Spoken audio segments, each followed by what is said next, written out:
What's up, SGT? How you doing?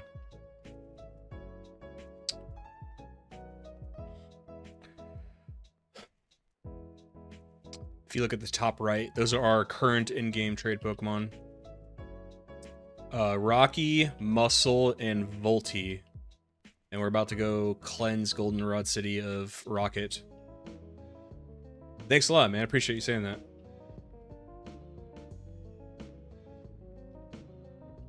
You're looking at the next one now. Well, no, technically, I have something coming out this weekend that's already ready to go, but I want to drop it on Saturday, which is a year to the date of the games. I'm being very coy, but I'm doing the ORAS video and it comes out on Saturday, but it's a year to the day that I did the Ruby and Sapphire video. Can't wait. Thanks, man. Appreciate you. I'm excited too. It's not one of my longer ones, but I'm happy with the video. It's tricky with remakes, you know? You can kind of cover the new stuff, but like, you don't have to reintroduce like Hoenn and like what Hoenn's based on and all that stuff like that. So it's like, it's naturally going to be shorter, but I'm happy with it. I've always kind of said like, I'm not going to force a video to be 30, 40 an hour long, you know?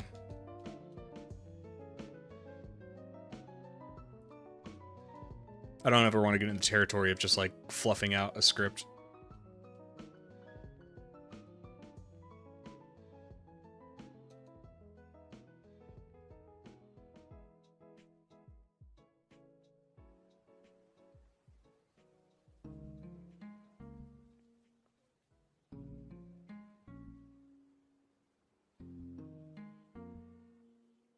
Maybe I'm gonna go get the experience share real quick. Shouldn't be too far away. It's a worthy detour because Volty is gonna be a little bit tricky to even out experience with. The way you remix the actual content by beating these games in the original and creative ways is what I keep tuning in for. Thank you, man.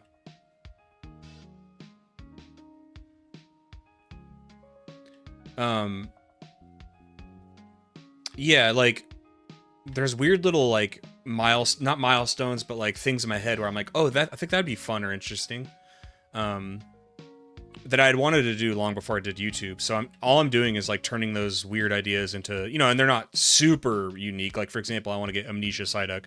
There's a few videos on Amnesia Psyduck, but I would do it in my style, you know? So, or there's like in-game trades. This was an idea that came to me like, I forget what video it was. I think it was the Generation 1 Pokedex completion video where I was like, you know, I never use in-game trade Pokemon, but I'm kind of like, you know, maybe I'll start using them because, you know, it could be interesting. And then I was like, what if I just did in-game trade Pokemon?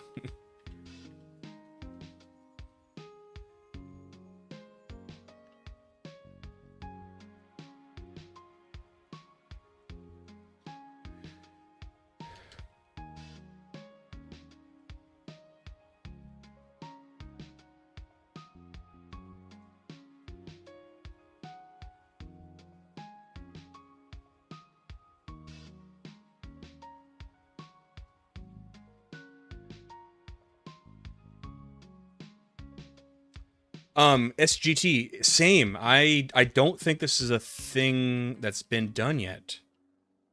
So that's why I'm excited. The issue is that it's tricky because if you look at any other generation's in-game trades, some games just don't have enough Pokemon to do it. Or I think it's best if it's done in 6 Pokemon, right? It's a full team. Like for example, the Hoenn games, they only have like 3 in-game trades, and it's not for a little bit. So half of your run is like waiting just to get your first Pokemon, which is like kind of ruins the point. Gen 1, you don't get your first in-game trade, I believe, until Nidoran, which is like after Misty. I might be wrong on that. It's somewhere kind of deep into the playthrough already. So to me, it's a little bit kind of not what I wanted. Gen 2 was perfect. It's like you get 7 in-game trade Pokemon. You don't even have to use the 7th because one of them is a Magneton, but you already get an Electrode. But other than that, so if you exclude if you pick one of the 2 electric Pokemon, boom, you have a team of 6. And they're kind of sprinkled through Johto and Kanto. So I'm like, awesome. Anyway, yeah, I don't think, this is not something I have seen yet. And I'd like to start asking people for their own stipulations in their head. They don't have to be hard. They can just be interesting. I know J-Rose does, oh, can I beat the game with such and such Pokemon? It's like, Eventually, you could beat the game with like any Pokemon. I think it's been proven, but it doesn't necessarily mean it's hard. But he kind of proves it doesn't need to be hard. It just, you know, be interesting.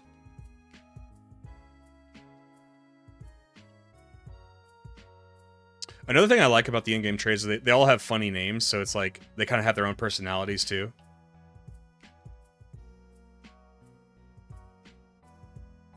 Let's put the XP share on Volti.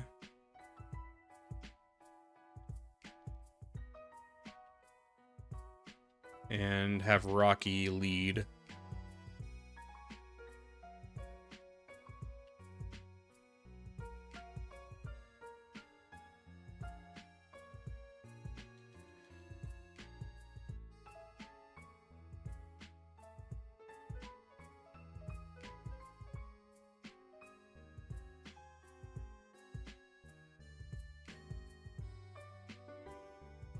Where are you from, Mashiti?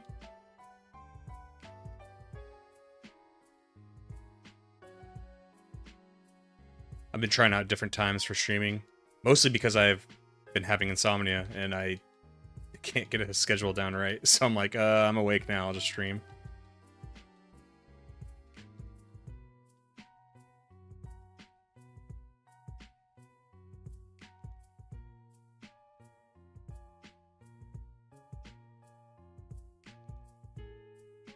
Same reasons, dang. I used to go to Virginia quite a bit for my job. Virginia and West Virginia. Winchester is still Virginia, or is that like just on the other side of the border? Yeah, it's still Virginia. I used to go to Winchester for my job.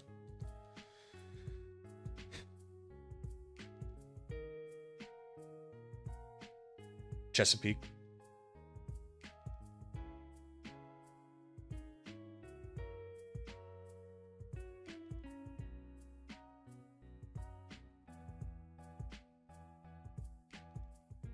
Far away from West Virginia. I'm a Washington State boy at my heart, but I liked certain parts of West Virginia and Virginia.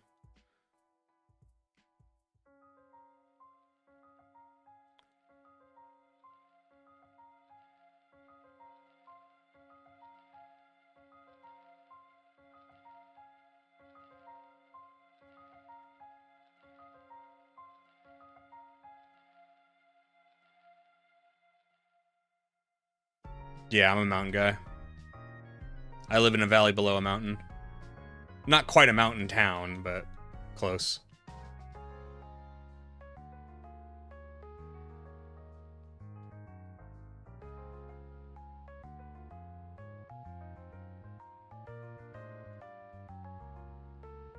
Oh, wow, you've been around. Military?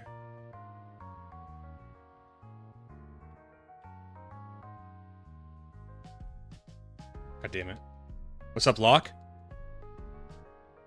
Give me the pitch on Pokemon Unbound.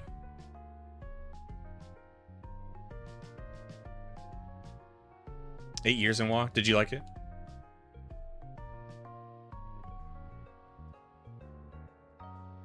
It's hit or miss for some people. I've always loved it. I'm glad I was born here.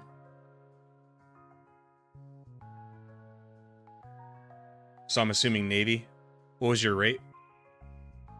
My assumption might be wrong, though. Could be Army, too. I mean, there's every branches out there, but Seattle, I feel like, would be...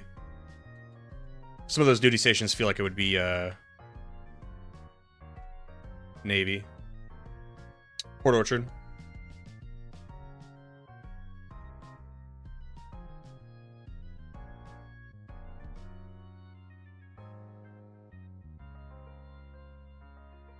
Coast Guard.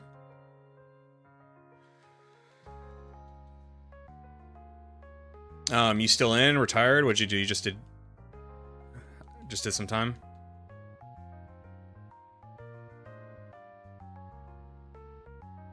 Shit, I don't want Rocky to die. Get some muscle in there. Some muscle milk.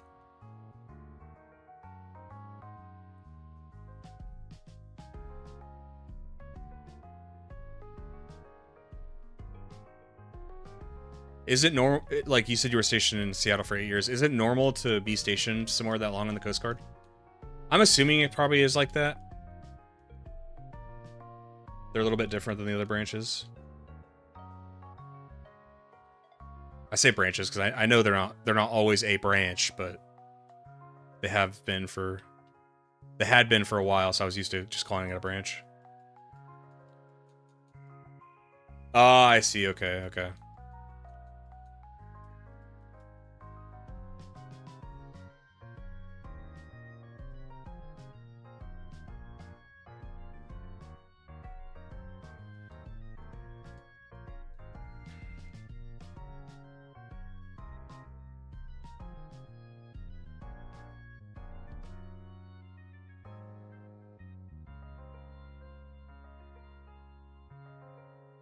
I don't know why. I thought it was Onyx still, and I thought that was Rock Throw.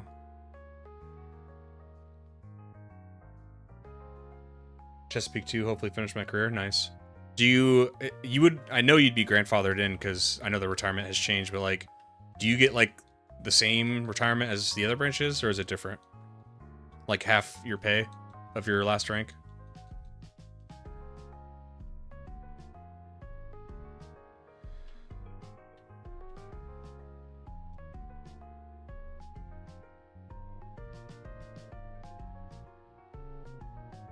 Oh, I gotta sell stuff.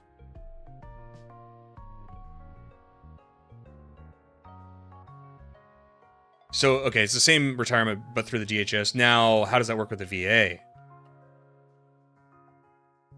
You still get like a VA benefits, VA home loan, and all that stuff? All the same? Dude, nice. What a great gig, dude. Basically getting all the military benefits, but pretty much staying in America. If I could go back, I always, a lot of my buddies and family members joined the Navy after me, and they'd all ask me advice, and I used to say, like, join the Air Force. Like, 80% of them that would ask would still do the Navy. I'm like, dude, there's a better way. You got to beg to leave the States and the Coast Guard, yeah. So my Navy equivalent to that was, so I was a dog handler, and there's not too many, obviously, missions for dogs on boats. So if you wanted to, like, be attached to the Marines, Army, or the Air Force deployments, you had to, like, beg to go. So I never went on an official deployment in the military, although I would go on similar type of things called deployments for, as a contractor for the, Department of State. Bahrain, Holland, or Japan. I think I remember seeing some Coast Guard people when I was in Bahrain. I think they had their own little, like, building.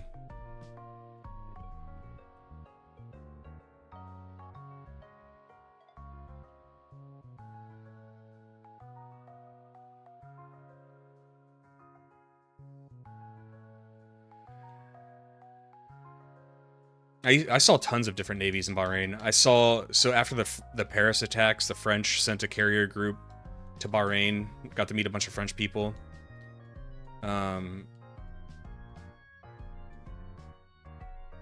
I saw Australian Navy, and that started a joke on base because when the Australians came and they had beards, you know, we're not allowed to have beards in the Navy. So we're like, it's amazing that the Australians Navy can still function and their boats still float, even though their service members have beards. It's almost like we should just be allowed to have beards. Saw the Japanese Navy. They were cool.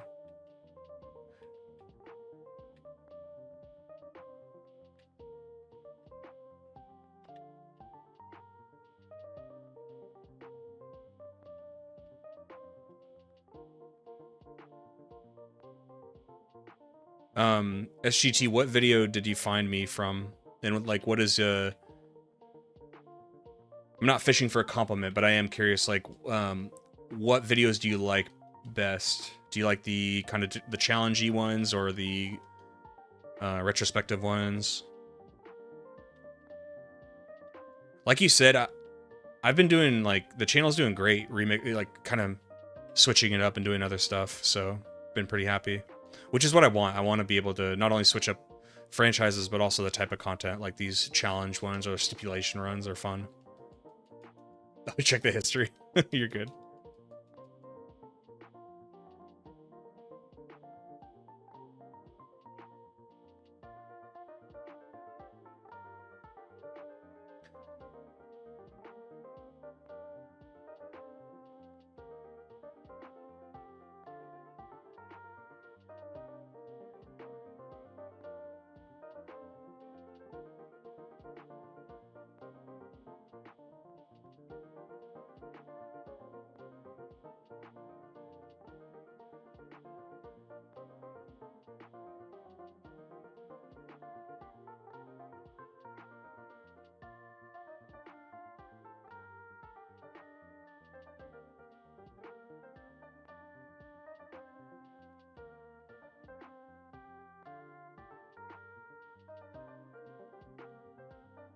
Oh, awesome. That's awesome. Yeah, Platinum made me like Gen 4 because I kind of was not very excited about Gen 4 when I did Diamond and Pearl.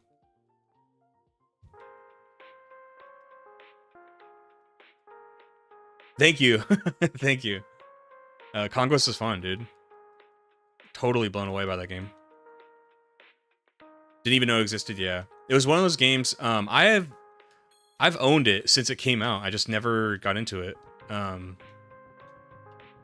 It's just one of those weird ones. A lot of the time in the Navy, I kept picking up games, even though I wasn't playing them because I was like, oh, like eventually I'll be bored, or whatever. So many of them I never got around to. Just life, you know.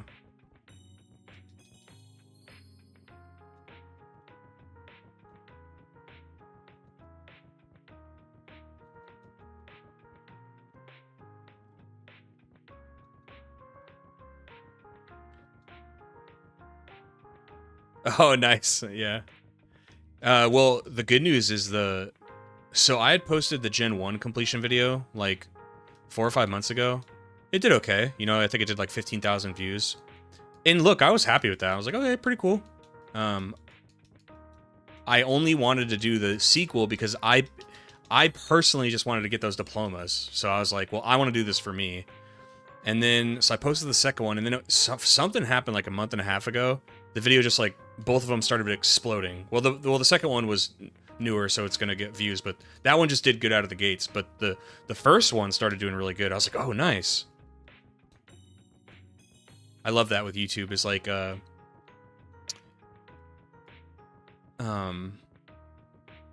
certain types of content are really evergreen. And so it's always nice when like you make a video and sometimes if it sucks, not so the video sucks, but if the kind of the response sucks, you're like, oh man. And then kind of sometimes out of nowhere, it'll just do good. Like months later.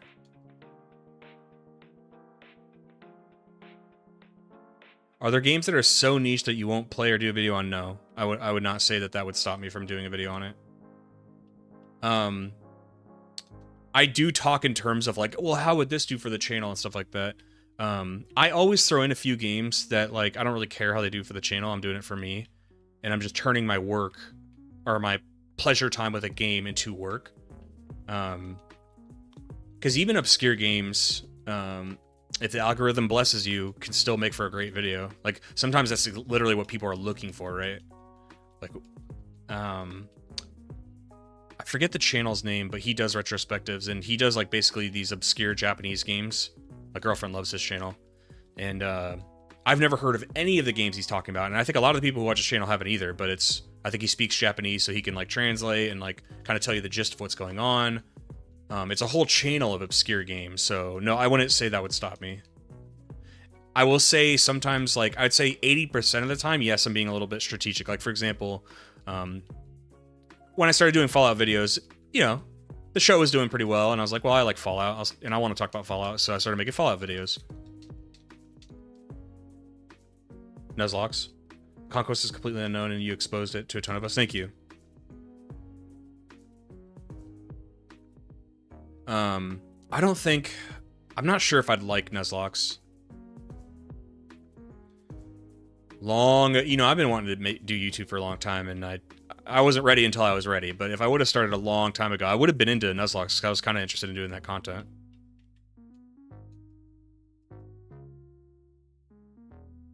The Nuzlocke guys are nuts. Yeah, that's what I mean is like, if I would have started back a long time ago, it was still like a pure kind of like experience, you know? Like I remember watching pro Jared Nuzlocke, and it was like he wasn't an expert and he messed up and stuff like that. And I think people would have been much more forgiving back then because it's just like, oh, it's fun. And like now it's like a profession. Nuzlocking is like a crazy, you have to know so much about the game. And like, you know, if you mess up, people are going to be mad.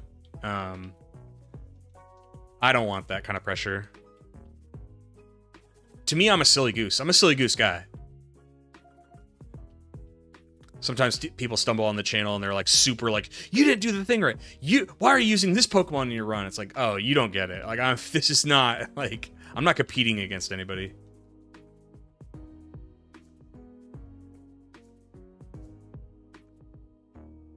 Yeah, being a Nuzlocke today, like you have to, if you want to be like really good, like you need. It's impressive. It's like I have the same respect for speedrunners or Nuzlockers as I do speedrunners. It's Pokemon, not a Souls. Like, yeah, I know, but people.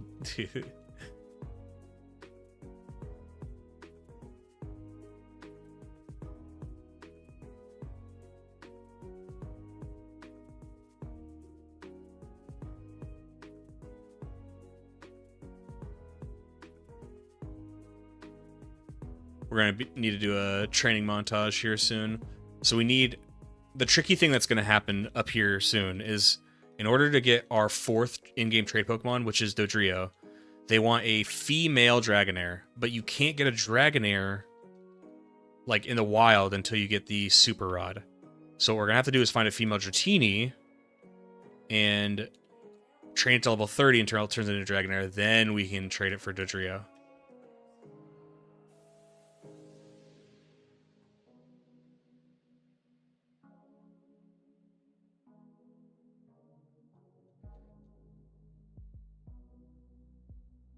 Nice. I was hoping it didn't go for Absorb.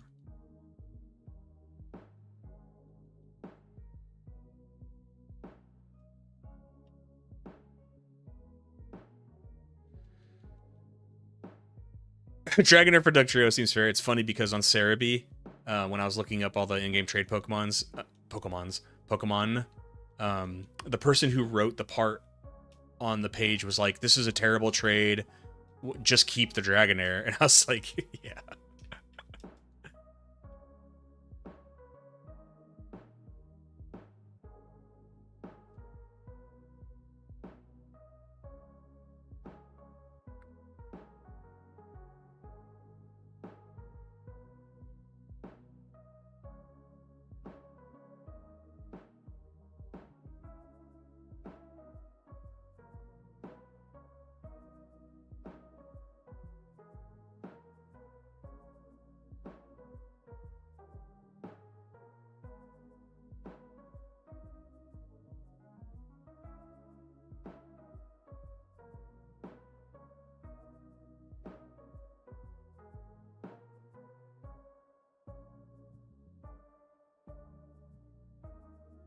What's up? What up? How you doing?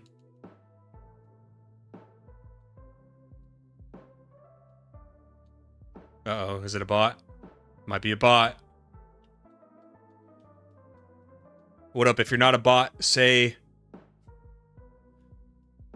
I don't know.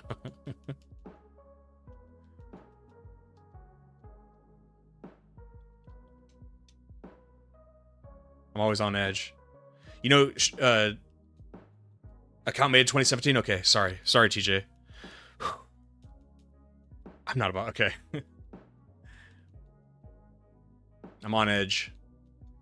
Twitch always talks about how they got rid of bots, but every stream I have like the ones that, and it's like not that your introduction into chat was wrong at all, but like the bot will always be like, "Hello, what a great stream," and then you say something, they're like, "Can I join your Discord and send you offers?" Like, oh god, here we go. Can't be too sure I know. And look at me, I'm such a nice guy. I want to greet everybody so quickly. I'm innocent, people.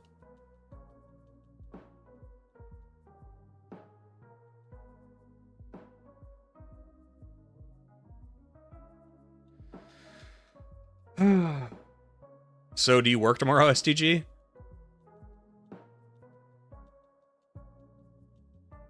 Because I guess it's not too late for you.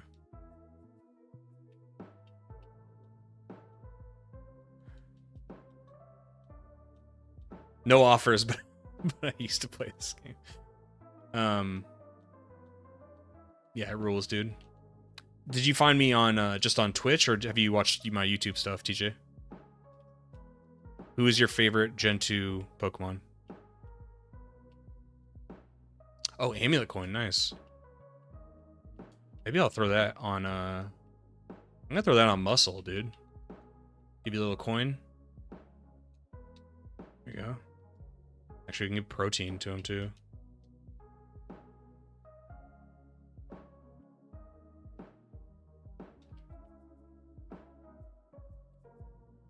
Love the discourse. That's why I come to stream. Yeah.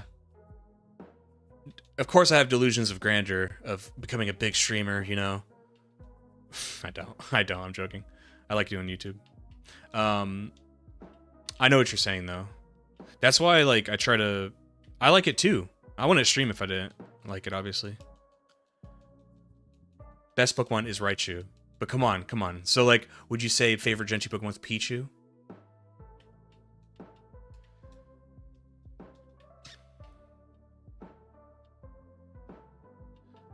But yeah, ironically, I don't really watch many streams. I don't know if you've ever heard of him. His name is ZFG. He does Ocarina of Time speedrunning. I used to watch his stream like every day. But I never really got into watching streamers. You don't like Sudowoodo? Why? Freak you out?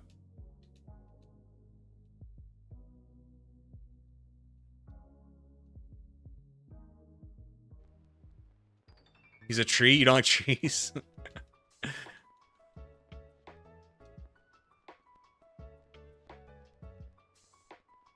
Oh, should be a grass type. Fair.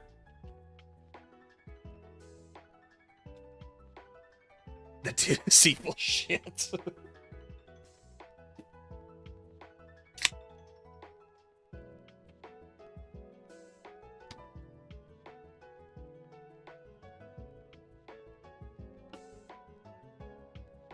Oh no.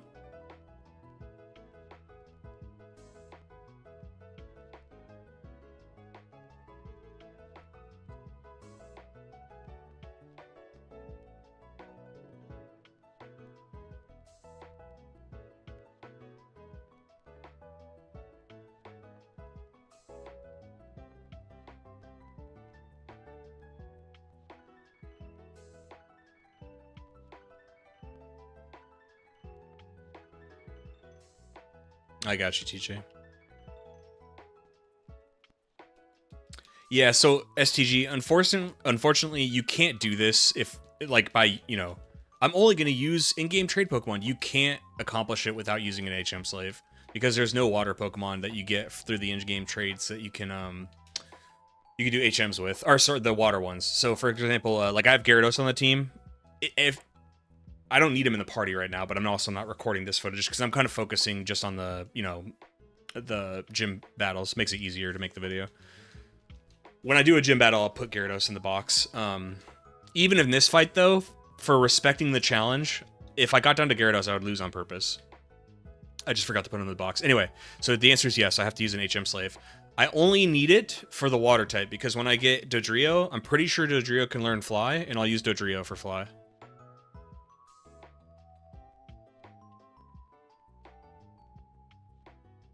No hate, you're good. I just have to explain it in the video. People have an issue with it. Okay. I mean, you can't do the video otherwise. You can't get there's no in-game water trade Pokemon. The thing I've had to learn. So I was telling you that the ORAS video comes out on Saturday. That's a year that I've been doing YouTube full time as well. One of the lessons I've learned is like there'll be. I still haven't learned the lesson, but it's not to focus on the negative too much, because like in general, people who watch my stuff and comment are very, very nice, and I should be very grateful for that. I think I put too much attention on some of the negative stuff sometimes. But anyway, and when it comes to the negative stuff, it is impossible to please everybody. Somebody will find some reason to hate your video. They will find a way. So if someone's like, oh, you needed to use a non-in-game trade Pokemon to do the HMs, fraudulent. It doesn't even make sense. You ruined it. Okay. I wish you well.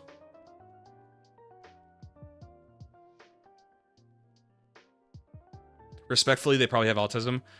I know what you mean, and I sometimes agree. Like, sometimes the way that their comment is structured and the thing that they're offended by is like, that's honestly what I think, and it's like, you don't have to be mean. You could just be like, from my perspective, you don't have to be mean. You could just be like, okay, clearly, like, yeah, like, I don't have to go in on this person.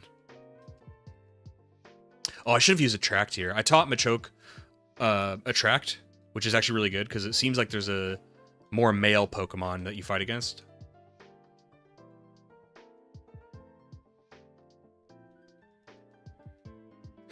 Yeah, you corrected it to 99% positive. Really, it's about that. It's like people are really as of right now, I have good faith from people in the comments of my content, and I'm just really grateful for that.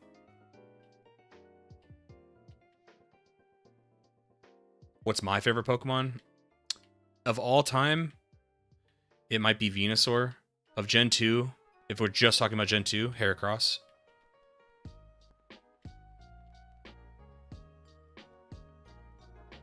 If a kid had a train shirt and started arguing with me at Walmart, I'd just say, okay, exactly, yeah. Yep. Not that I needed to reveal this. I did work with somebody who was like, because the thing is with autism is like, you know, it's a spectrum, so there's different degrees at which it affects how they communicate and stuff. And also, it doesn't remove accountability from many of them. Like, they're still a person, they still have free will, and they still have opinions, they have behavior that they can either control or not control. What I'm getting at is I worked with a guy who had a mild form of undiagnosed autism, and it had to be undiagnosed because you couldn't do our job if you had any autism or anything like that. Because we had guns, and we would, you know, when I was a contractor, there's a threat of being attacked and stuff. And me and this guy did not get along because it was kind of an unspoken thing that he had it, and he would use it too. Like whenever he wanted to get out of something, or if he ever messed up, he would try to use it. But he had to be careful because if he ever said I have it, he'd get fired. And I believed he had like really high functioning autism, so like certain things he was quirky about, but like he had self control, and he was just an idiot, like. And what I mean by that is like hey, Entei. He would like, we were dog handlers, and he would like mistreat his dog and stuff. And our first ever argument was because he was antagonizing my dog when my dog was in the kennel, and my dog started barking because it's a dog and it's trying to be protective. I told him to knock it off. He's like, you don't tell me what to do. It's like, yeah, I do. I kind of actually do. Never heard of that from Gen 1. It's always Charizard. People say Mewtwo, which I don't consider a Pokemon. Oh, because it was created.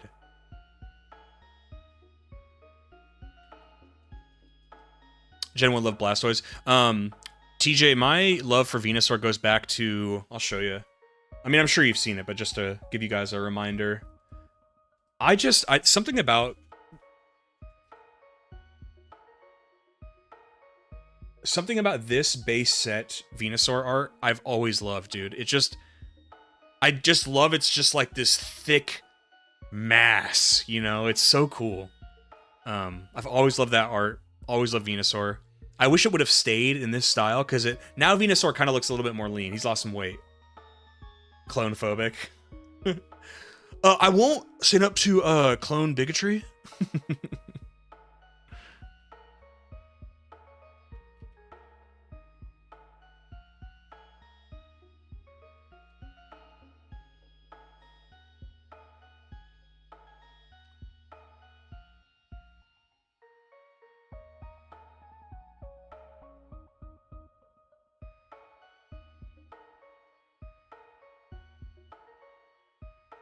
All right, TJ, see ya, man.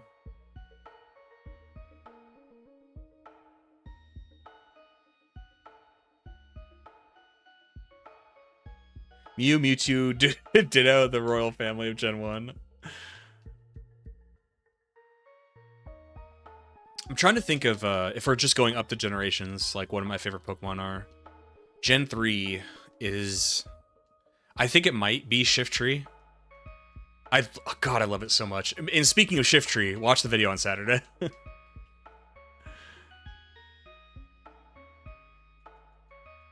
You haven't played Gen 3 at all? So tell me, what is your history with Pokemon? I'd like to know.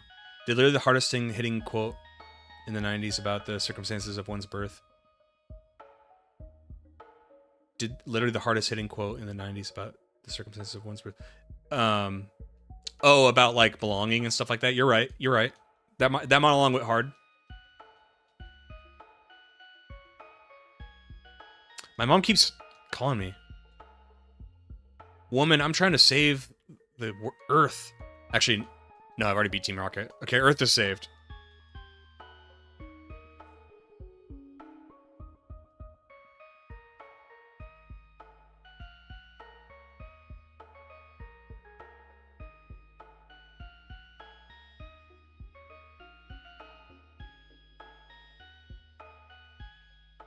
$300 in the red. Yeah.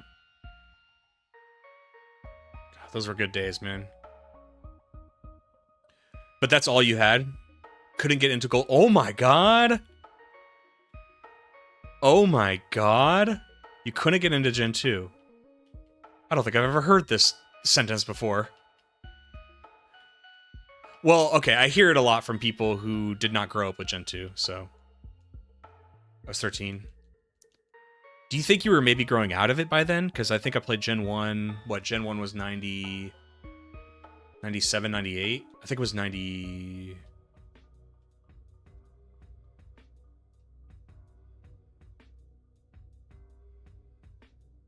Is either 97 or 98. I should know that. Gen 3 was one where I kind of backed off to in my Ruby Sapphire video. I remember I talked about, because I was like, around that time, I remember like a girl who I liked in elementary school, she had Sapphire. But I vividly remember having asked for Yu-Gi-Oh! That Christmas. And I knew Halo had just come out, and I was playing a lot of Halo.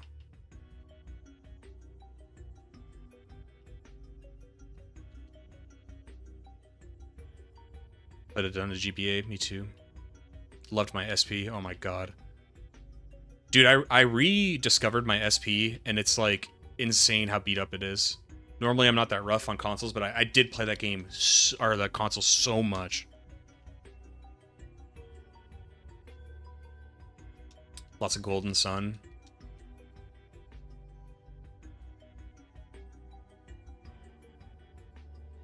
Dude, Golden Sun with the summons.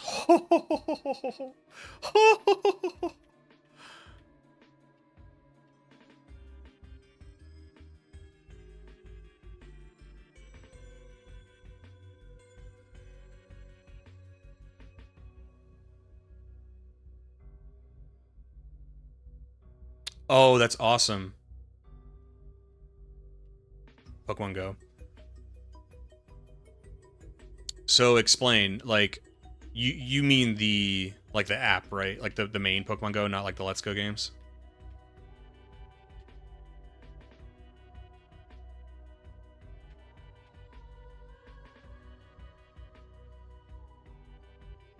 Nice, SGT. Nice. My roommate has a son who's about 7 years old, 7 or 8, and he's been getting him into like Pokemon, but also Dragon Ball, and that's so every morning we'll it's kind of cool because I'm like his uncle, so like, you know, we'll go up there and make breakfast with everybody, and we'll watch Dragon Ball together. He's up to Super now though. Oh, I made the wrong move. I messed up.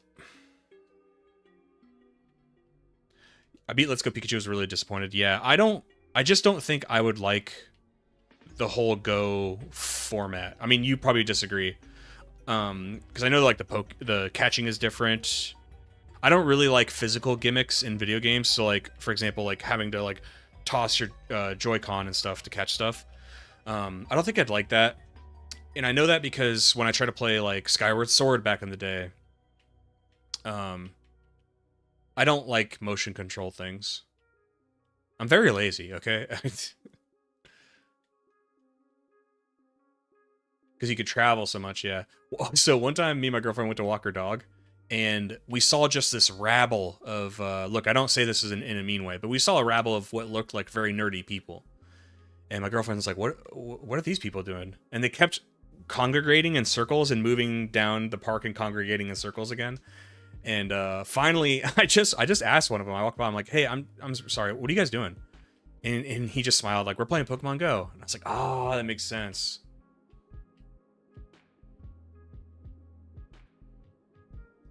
You got a nephew watching Dragon Ball for the first time. Did you watch the OG? Which version of the dub is it? So he's up to Super right now. So it's just the English dub of Super. He started all the way. He has not watched... When I said Dragon Ball, I just meant the series Dragon Ball. He started with Dragon Ball Z. I started watching Dragon Ball Z back whenever it came to America on like Toonami and stuff, and I believe 4Kids. But I would say I started watching when I was cognizant of Dragon Ball Z, it was the Frieza saga. Like I remember seeing Goku go Super Saiyan and losing my mind.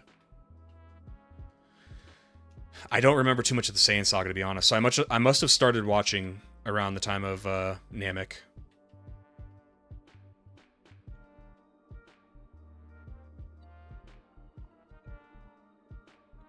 You're fine. I don't mind that you're excited.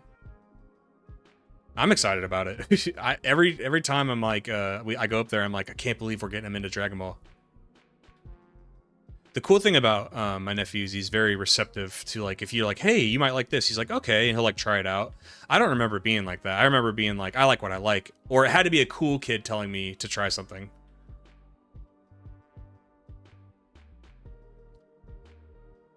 Like, I remember I started playing StarCraft when I was a kid because my neighbor lady, she was from Japan, and she was like, you should really play StarCraft. And I was like, what's that? And she let me play on her computer. I was like, oh my god, this is cool.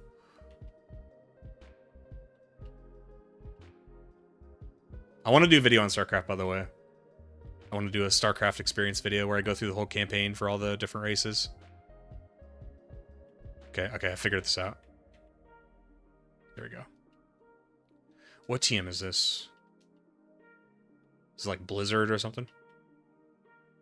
Rest? Ugh. Disappointed.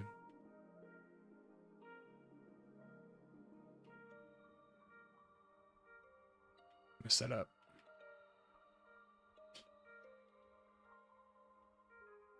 Awesome, SGT. Thanks for hanging out, man. Appreciate you. We'll see you later. I just gotta go down that stairs.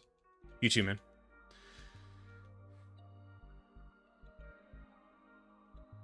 Looks like it's just you and me, string guy.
I got a PP up, and I think I just want to give it to Volty, honestly. Or Thunder.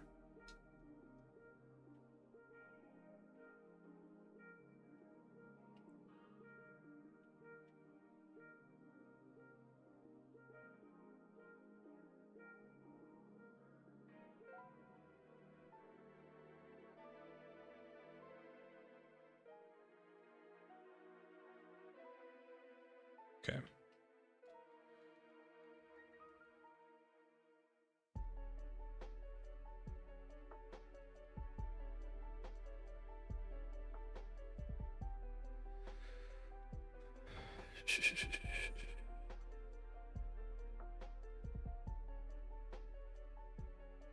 Just a guy. I finished it. I thought it should have probably finished after the Dark Tournament, is my only opinion. As far as like a criticism, it was a very like feel good, happy ending. Very sad, so I know I must have liked it. Like, it was sad that it ended, you know what I mean? But I'm glad that they're like some of the loose ends were tied up. Or I mean, all of them are really tied up. I mean, Genkai pretty much says, like, when I die, you guys, take care of this place. So, all of them are taken care of, and it's nice. It's very sweet.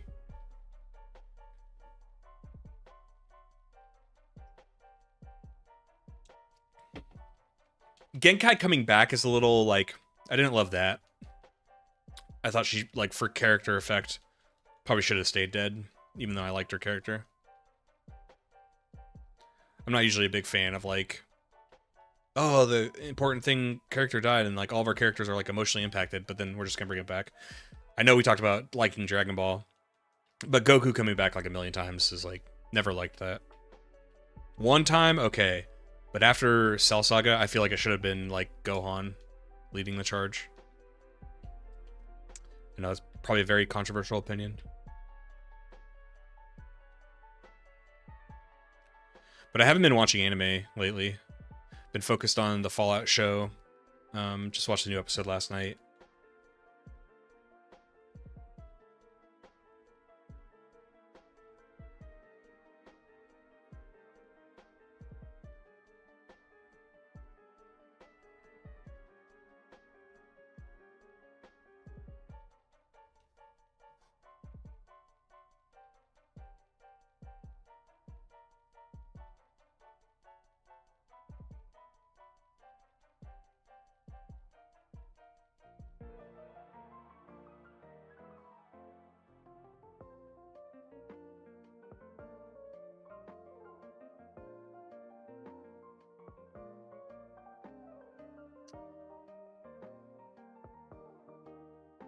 Mess that up.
That's a good point.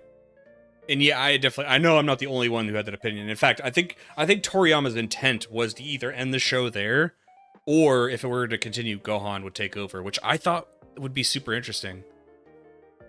Like, you could always do, like, Goku in Otherworld stuff, you know what I mean? He doesn't have to be gone forever in that sense, but... just a guy. Look at this.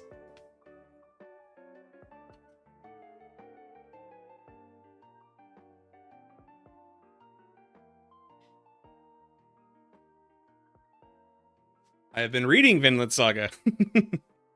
I just read some today after... I hadn't read it in, like, 3 weeks, but I'm still in book 1. Almost done, though. Where am I? I'm at... It's a siege in England somewhere. They're in England, and one of the Yams Vikings is trying to convince... They're trying to convince one of the other Vikings that's trying to help the English in the siege of London to defect. And I don't know what's going to happen. So don't tell me. But I like it a lot so far.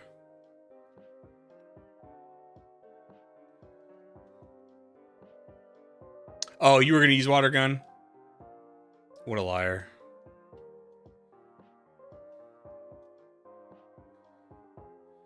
Good job, Volty.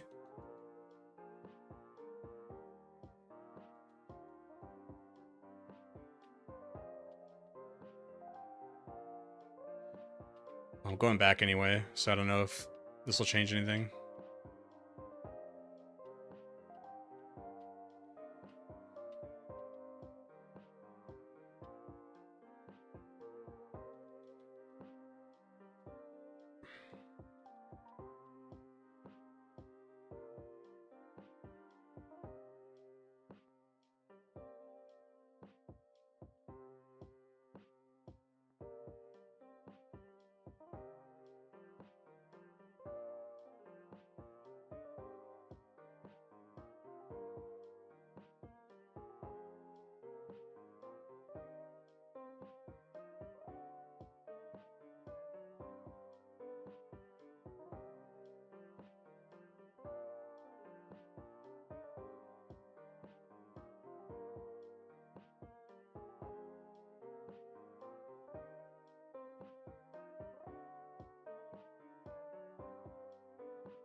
Okay, Jessica. Yeah, I'm excited to watch it after I finish. I wonder how I'll feel after I catch up on the. So how far ahead is the manga to the show? Because there's not too many episodes or too many seasons to Vinland Saga, right? Do you have any revives? None.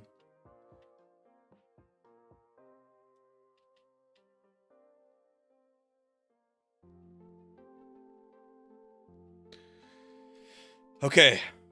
The fight with Claire.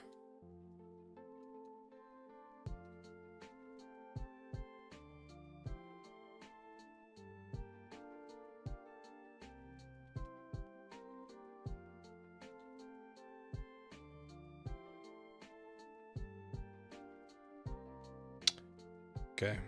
Let's go for strength.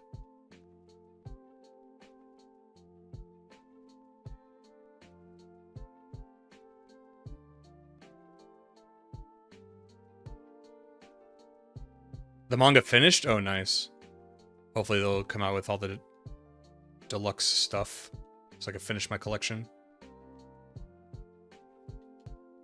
I feel like Muscle is gonna... Oh, yeah. Oh, he lived. If they're going for a Thunderbolt right now, I'll just... Oh, I should have done... No, this is fine. This is fine. Thunderbolt. This won't do much. Hit him with the boom. Missed a Sonic Boom. What the fuck is that? What the fuck is going on? Oh my god. Are you fucking kidding me? I've never seen 4 Paralysis in a row.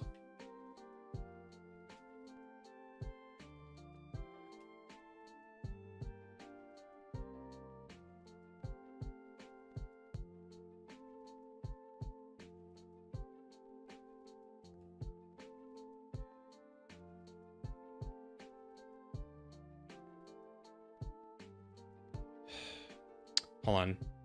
I need to restart anyway. I saved in front of Claire, but I forgot to put Gyarados back in the box.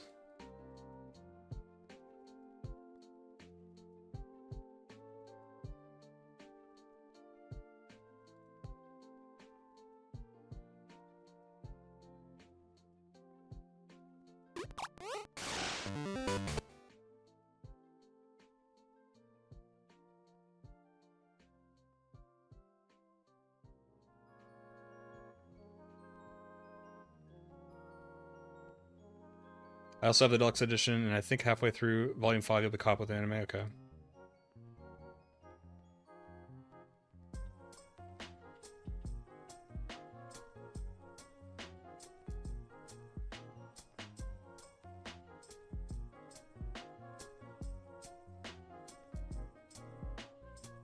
Okay, Lock Gaming. That took a while to get a response. Thought you left.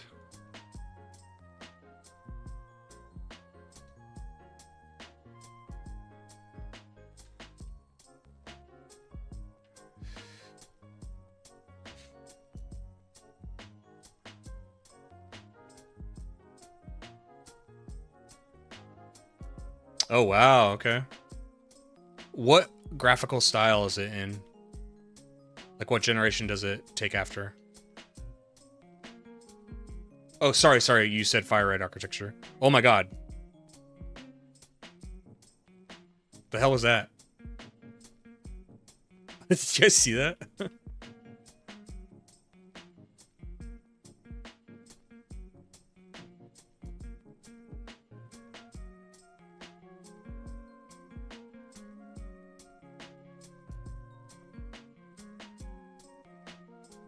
Sounds interesting.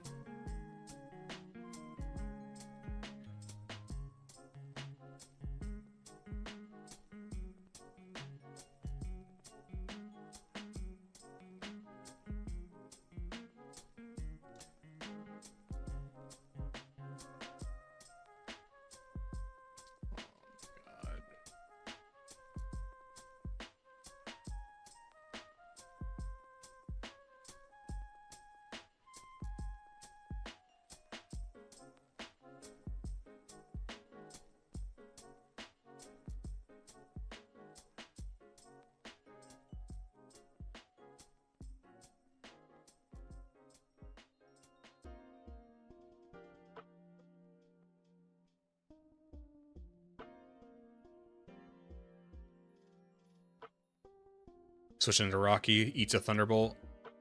Hey.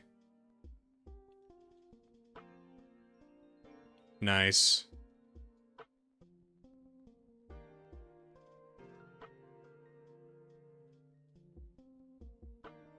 Pretty sure Muscle's gonna die.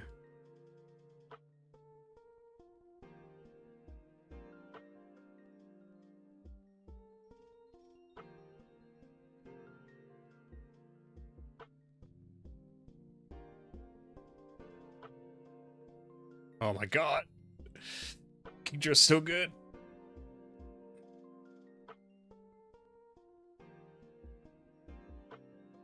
That still did good damage too. I wonder if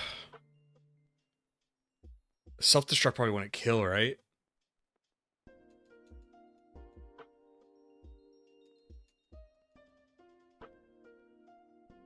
Survive one surf and I'll self-destruct.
You're fine, Locke. That's what I asked for.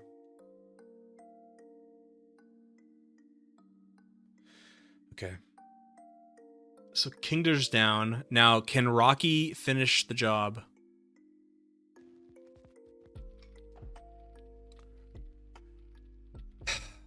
Probably not if they have Surf on this Dragonair. I don't know which Dragonair this is.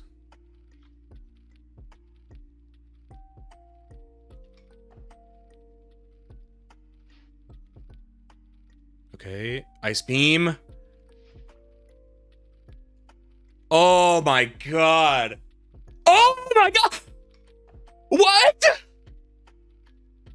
Why did is it that much of a range? Oh, I criticaled the first one. Oh my god.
It's a long shot, but can anybody learn Icy Wind?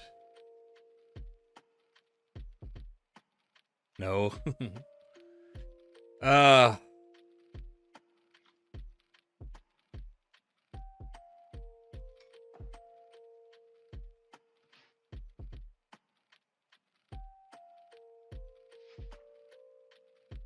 Buy some revives.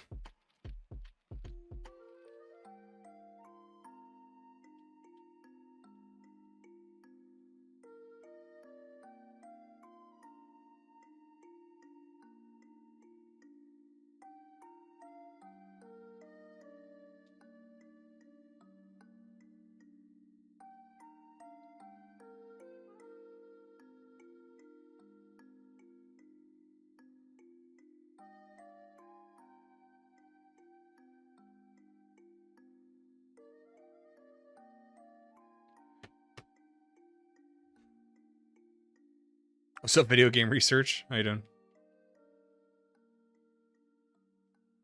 I'm glad I found someone to view the Midnight Pokemon.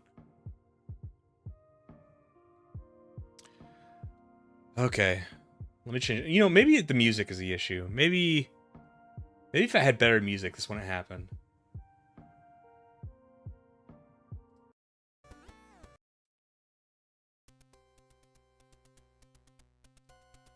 Oh yes, animals as leaders. But in 8-bit, of course. So it kind of is video game music. Okay, so... I mean, the revives are probably just going to help me do this, but... It's going to be muscle. Trying to muscle my way to victory.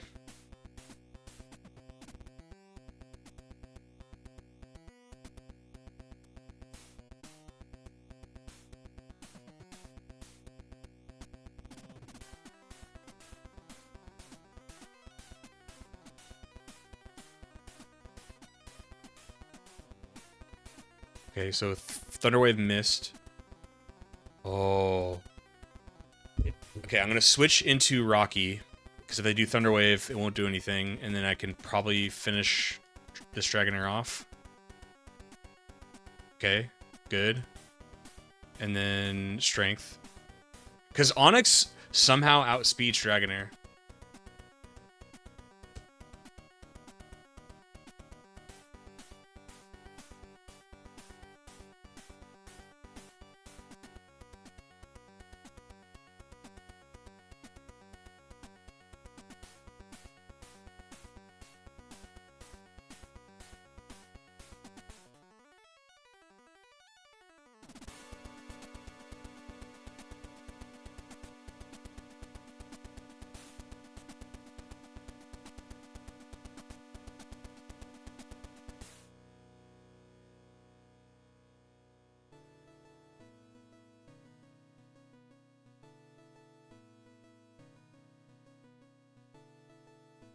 There are 7 in-game trades in Crystal, and there's 2 that are electric, and the second electric is Magneton. You don't get it way until Kanto, so that's kind of like the one, and I'll explain it in the video. But that's kind of like the one where I'm like, we're not gonna use that one, you know.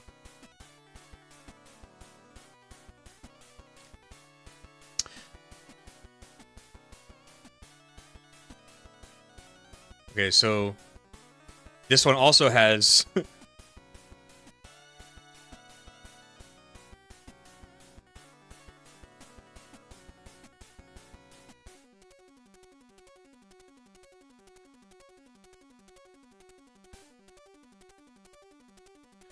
this one also has Thunder Wave, so I'm gonna switch into Rocky again. It's gonna do a Thunder Wave. It's not gonna land. Oh, they did Ice Beam. Oh.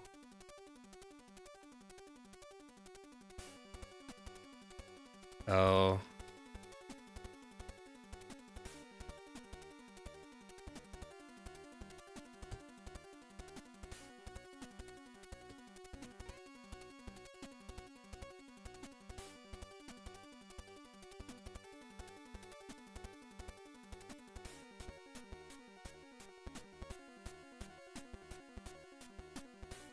Okay, so we'll do Volti again. This surf is still gonna hurt because just Kingdra is awesome. Alright, so I think Kingdra is dragon, so it's resistant to thunder. It's not resistant to thunder, okay, because it's water also. So I'll hit it with a thunder.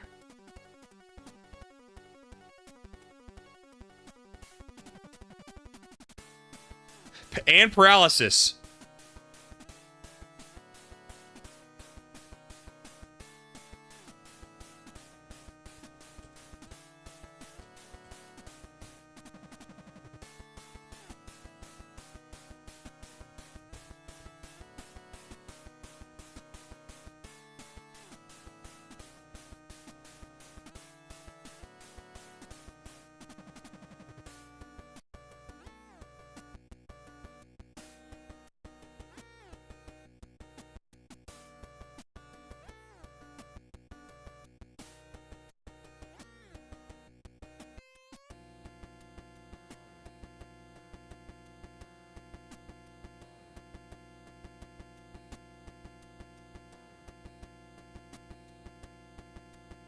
Okay, so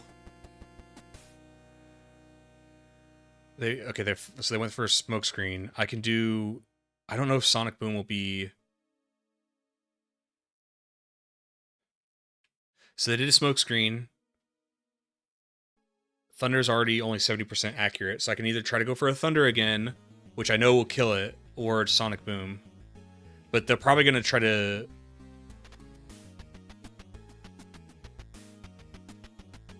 They're probably going to try to heal. So I could switch into Muscle, which would clear the smoke screen from Volty.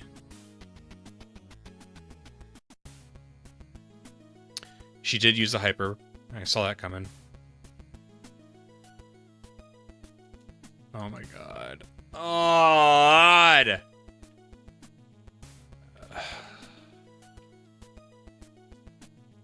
Yeah, I mean, that was the... I took the risk.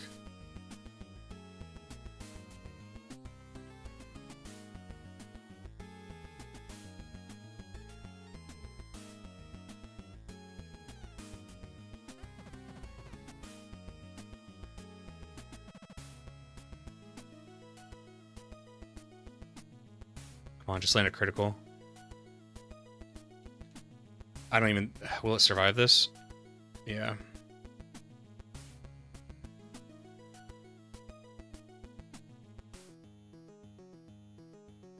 Onyx is probably like for sure dead here. I do have restores though. Should have two. Oh, it's just two Dragonairs. I'm fucked.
Good thing I didn't go into Onyx there.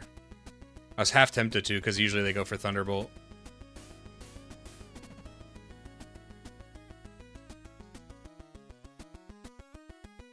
Or Thunder Wave, rather.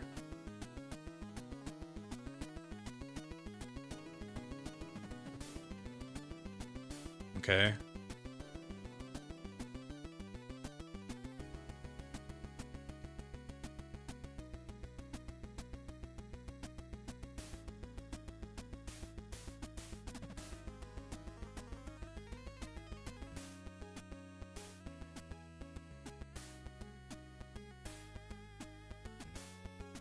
I shouldn't have done that. I should have just let Rocky...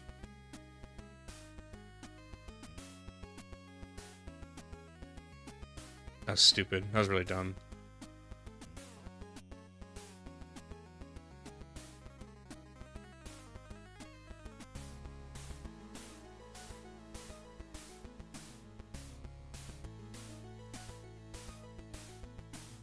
Great.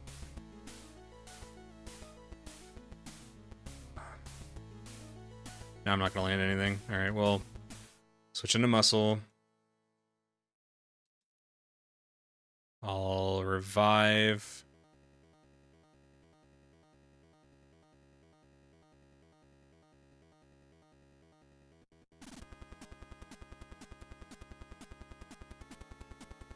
Alright, you need to... Thank you. Land one Thunder.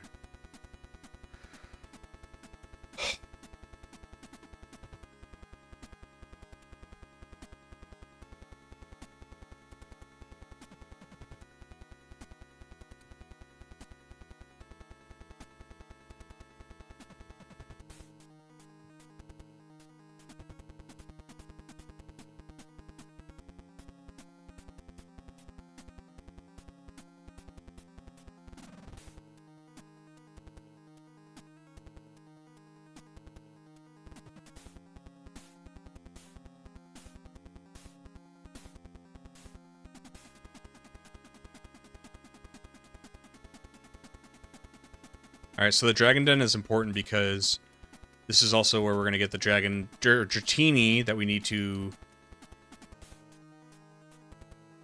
train into a Dragonair so that we can trade it to get Dodrio.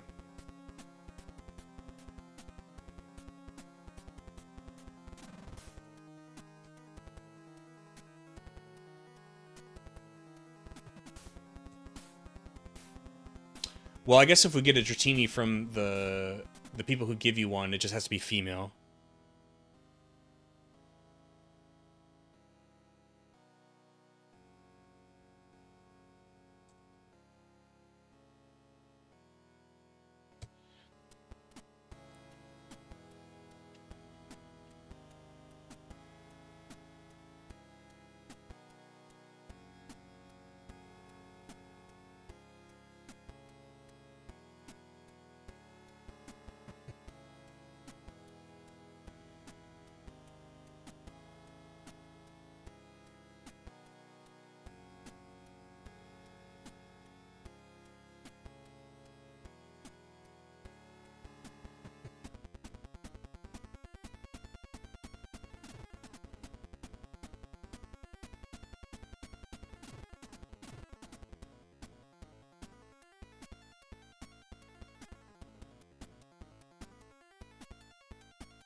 Okay, so I can just speed through this.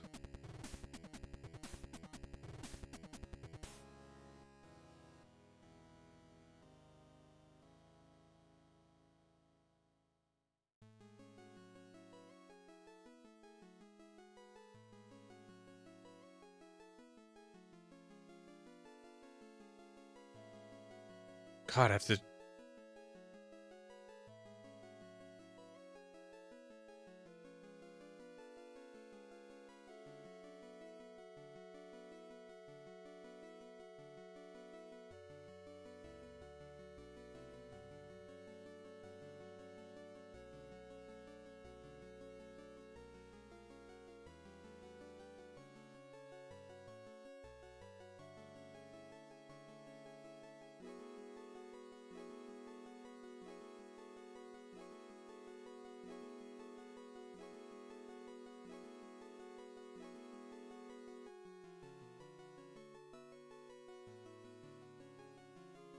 I should have saved. Why didn't I save? It's a male too. God damn it. Ugh. Why didn't I save? Here, let me do a save state. Never mind. Dang it. It's only level 15. I think I can actually catch higher level ones in the water. Maybe not.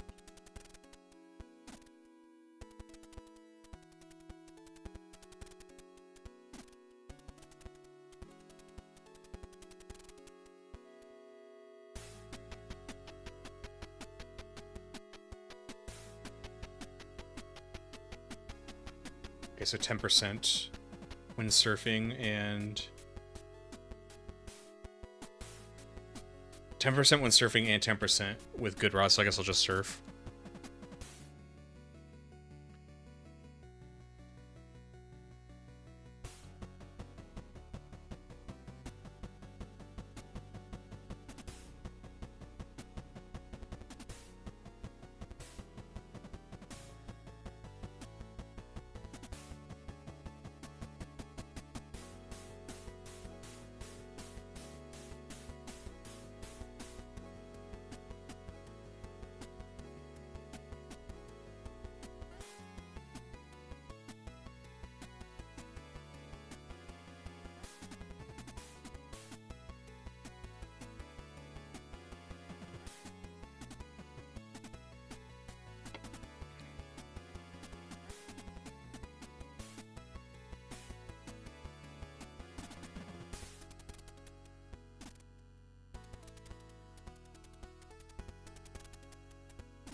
There we go. It's only level 10. And it's a male. God damn it.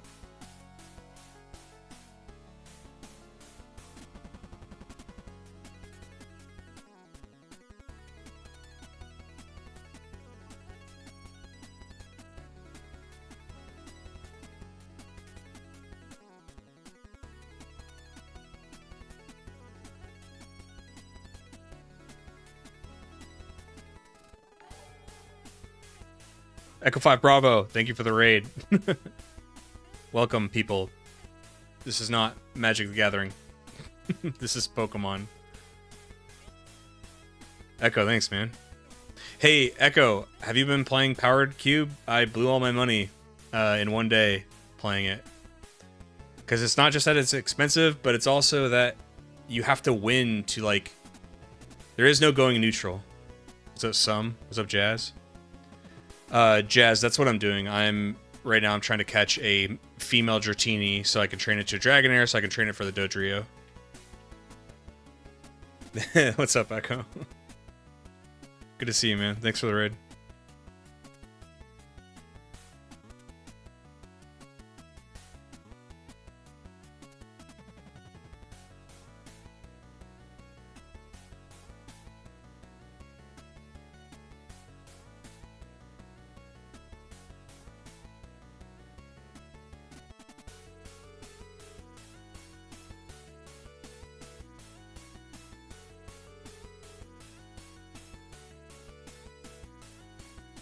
We knew you weren't jamming Magic, but saw you live and had to raid anyway. Was going to ask if you played Cube on stream, but you answered yeah.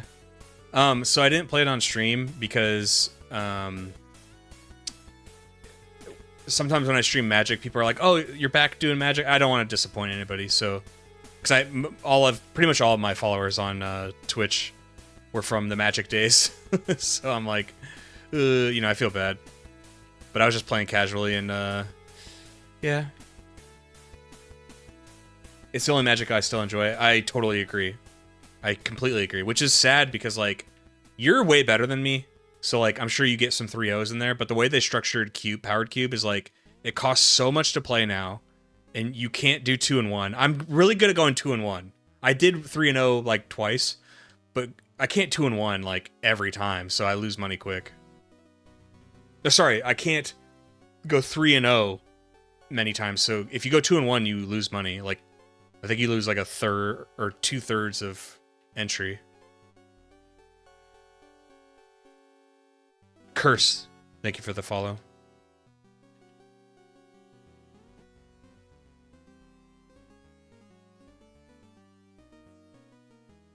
Surprised I didn't try to get the Dratini from the green corner. Well, you might be misremembering that the game corner is takes a long time to get the coins. It's very expensive. Like, let's see if I could afford it, because maybe you have a good, maybe you're onto something.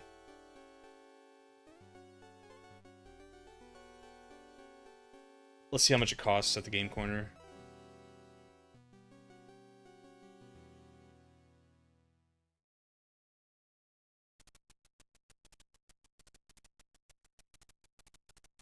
I think you're thinking of Gen 1. I don't think it's at the game corner in Crystal.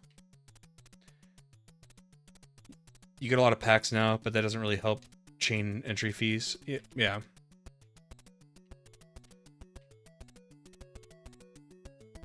But yeah, I agree with you. I don't really play... obviously I used to play a lot of... just like the regular, whatever the standard set was. I used to do drafts of that, but I haven't done that in years. The only thing I do outside of playing Cube sometimes when it's available is, I still play casually with my friends. We just play Commander. Echo, do you ever do anything in person for Magic? Like, do you ever go to events or play at LGS or anything? I remember Heartgold Silver had Dratini in the game corner, also known as Voltorb Flip, at least. Yeah, I'm looking at the list right now. It's not available. It's Abra, Cubone, and Wobbuffet. And then the Celadon one has Pikachu, Porygon, and Larvitar. I would never play MTG off stream. My girlfriend sent me like a reel, and it was like some guy goes to LGS to play Magic the Gathering, and then it was like has to play against, you know, it's obviously not everybody in the Magic community, but it was like basically like a sweaty guy, and he's like smelly. And my girlfriend is like, was it like this? And I said, sometimes, you know.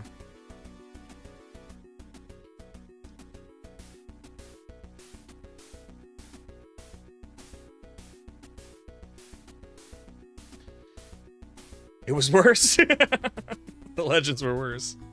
It's true, all of it.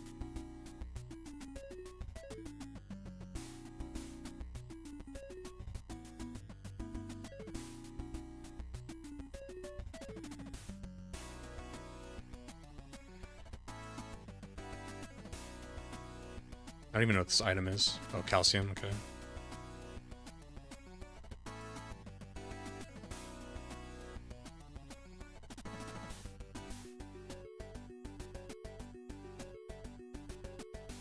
There we go. Female Dratini. Okay. I don't think I could just catch it straight up. Probably gonna be hard. But I don't have enough... I don't really have the moves to, like, do it any other way.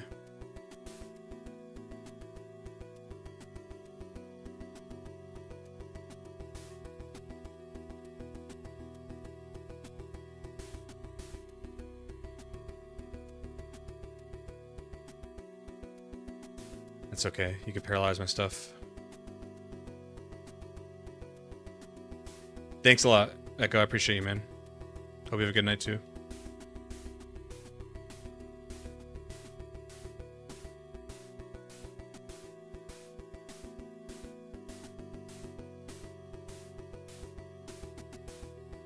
Oh, come on.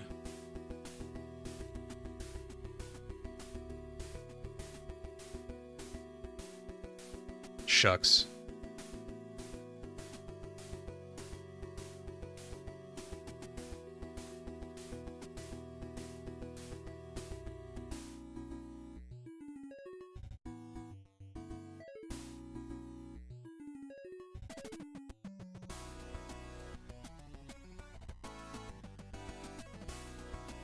Come on.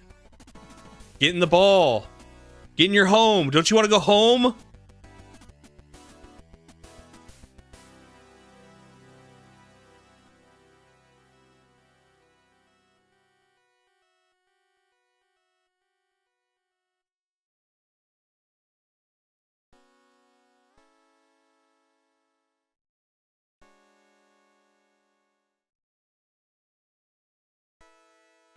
Come on. 3 Ultra Balls, come on. I'm not taking advantage of playing on emulator at all. Didn't do save states. Okay, very dramatic, but one last Ultra Ball, come on.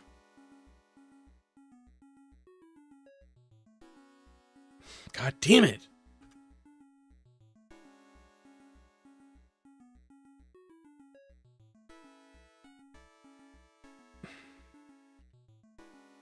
Oh, it can flee too?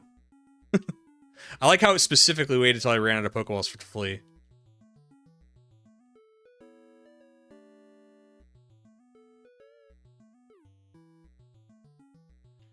Alright, we'll do a bunch of Ultra Balls.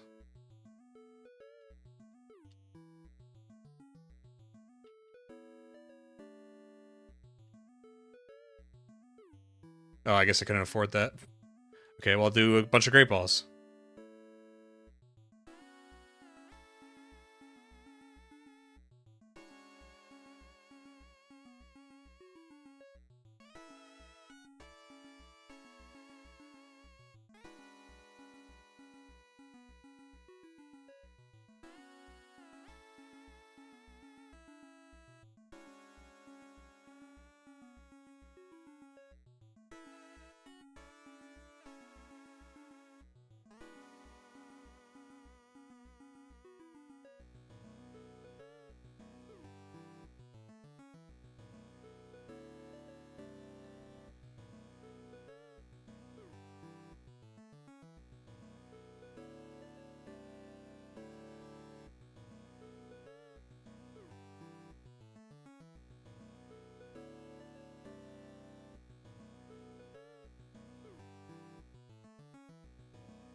What's up, Phantom?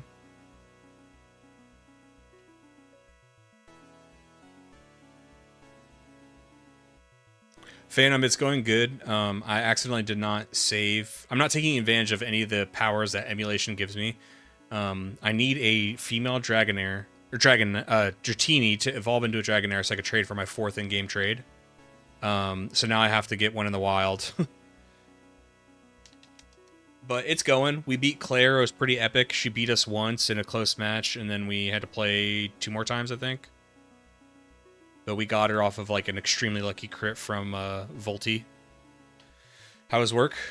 Phantom, you're the you work at like a convenience store, right?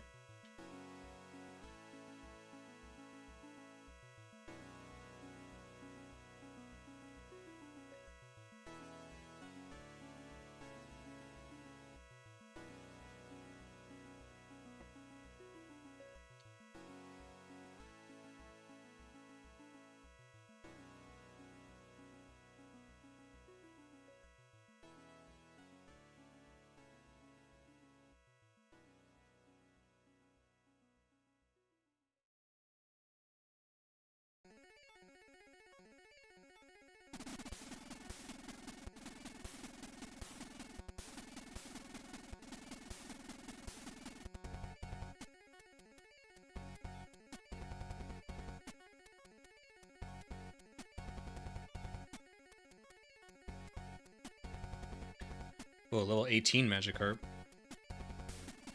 Hadn't seen one that high.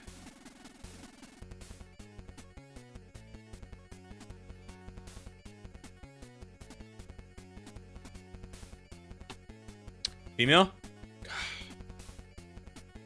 I wonder if it's 50% for female or not. Pop machine is leaking profusely, so my day was mopped up after multiple times. Nasty water too. Hope the plumber came soon. Bit tired of cleaning up after it. That sucks, dude. Sorry to hear that, man. I always hated doing things outside of, like... I know that's probably part of your job, you know, maintain the store.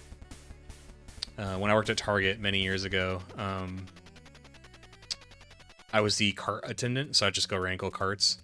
I remember we had this manager, we called him Backstreet Boy, because he was like... He had the same hairstyle as them and kind of acted all peppy and stuff. And he just wasn't good at delivery when he'd like tell you to do things. And I remember, you know, I was already kind of miserable at that job. And so he comes up to me with a huge smile on his face. He's like, "Hey, looks like there was an accident in the men's bathroom all over one of the toilets, so you gotta go clean it." And he said it just like that, and I was like, "I'm not doing that." He's like, "Well, technically, it's like part of your, in your job description, blah, blah, blah." And I was like, I actually had to educate him that, because Target, they don't want to pay like somebody go clean up places, right? So all employees are, it's like one collective, like we all have to clean the store. So incidents like that, it's like everybody has to do it. Well, the interesting thing in that moment was that I'd always been told that you do your primary job over cleaning, and we were getting swamped because it was like in the middle of December. And I was like, well, our customers aren't going to have carts, so then my primary job takes priority. And I was like, I don't know, maybe you could do it. Seems like you're pretty... I was like, everybody's pretty busy right now, except for the person telling me. You know, I didn't give any... I didn't care. I didn't care. Like, you're going to fire me? I don't want this job anyway. So he was like, ah, and went and did it. I was like, that's right. I just think it's, I don't know. Because he could have made it like, imagine like a cashier. She goes into work, she's just doing a job, and then she has to go clean up shit in a bathroom. It's like, I applied to be a cashier.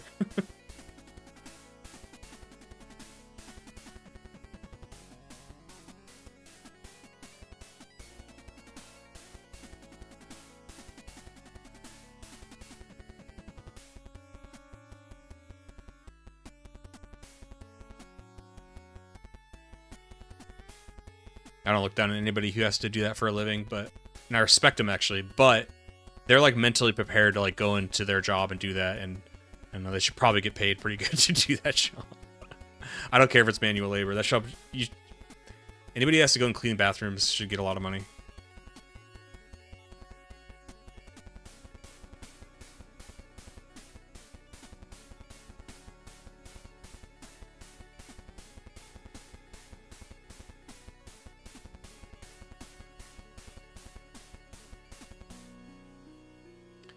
I wish I had that sometimes. I have a bad habit of just doing what I'm told that leads to being told several times people's jobs that aren't my own. So the thing, okay, Phantom, there's two sides to that coin. My whole life I've been like that. I'm very, you know, if I feel like something is being done wrong to me, I'm not good at like shutting my mouth. And that's not like a, you know, a pat on the back to myself. It gets you into a lot of trouble and causes a lot of stress and drama in your life when like you're constantly feeling like you need to defend yourself and say no to people, when like the easier thing is just saying yes, doing it. And yeah, like, do you feel like annoyed or do you feel like taken advantage of a little bit? Yeah, but like your job is secure and like you'll be fine, right? If you're someone like me, you cause yourself a lot of stress. I've talked about my job before on YouTube quite a bit, and I wasn't fired from my job, but I caused issues with management because I wasn't just like everybody else in our group and just shut up and took what they were doing.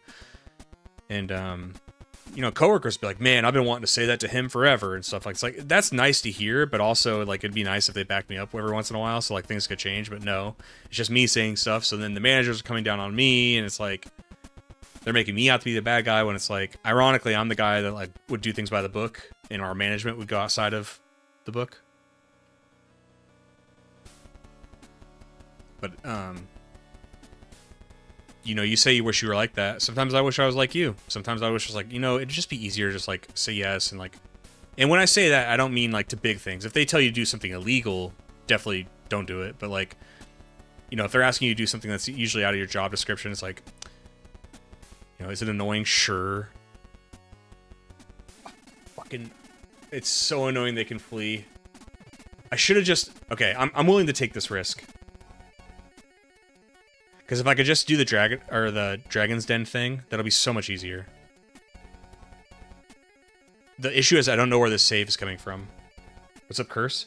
The person who speaks up gets put on the chopping block. It's rare for a coworker who feels the same way to actually back you up when the... Oh my god, you just spoke my mind. So like, I have a few moments in life, but here's the thing. I've come to... Okay, I'll tell this story, but then I have like an addendum to it. So, I was in the military. I don't know how familiar you are with me, Curse, but I was in the military. That's why Echo and I always liked each other when we were both playing Magic. We were both veterans. We get each other, kind of instant friendships. That happens a lot in like on social media with like veterans. I feel like it's kind of like you have like that thing in common that makes you like brotherly. Okay, so I have to beat Claire again, which is bad. So bear with me. And I'm not re-recording the other stuff, so this fight won't be as epic, but just bear with me. In fact, I'm gonna go get Gyarados. Never mind, I have to fight this guy now. Okay, story time. So I was in the military. We were in Bahrain, and we had this piece of shit E6. The worst guy we had ever had to work for, and it was annoying because by virtue of rank, he was immediately put in position over me. I was a rank below him, but before he showed up, I was the shift lead for Knights. So I was in control of like 15 dog handlers as an E5, which is that's a tall order for an E5. Usually an E5 is control of like, you know, I'm saying usually, that it can be different sometimes, but usually it's like an E5 can be in control of about 5 people. So I had like 15 people, everything's going great, everybody's happy. And even when the E6 came, just by virtue of his rank, he had to be above me. Even then it was fine, but then he was just miserable after that. Like, being hard on our guys, getting in the way, making things harder. He's supposed to facilitate things to make it easier. He's making things harder, making our job harder, more difficult to do. So we already didn't like this guy. But then we were short on handlers, so he needed to have a dog to work with us, right?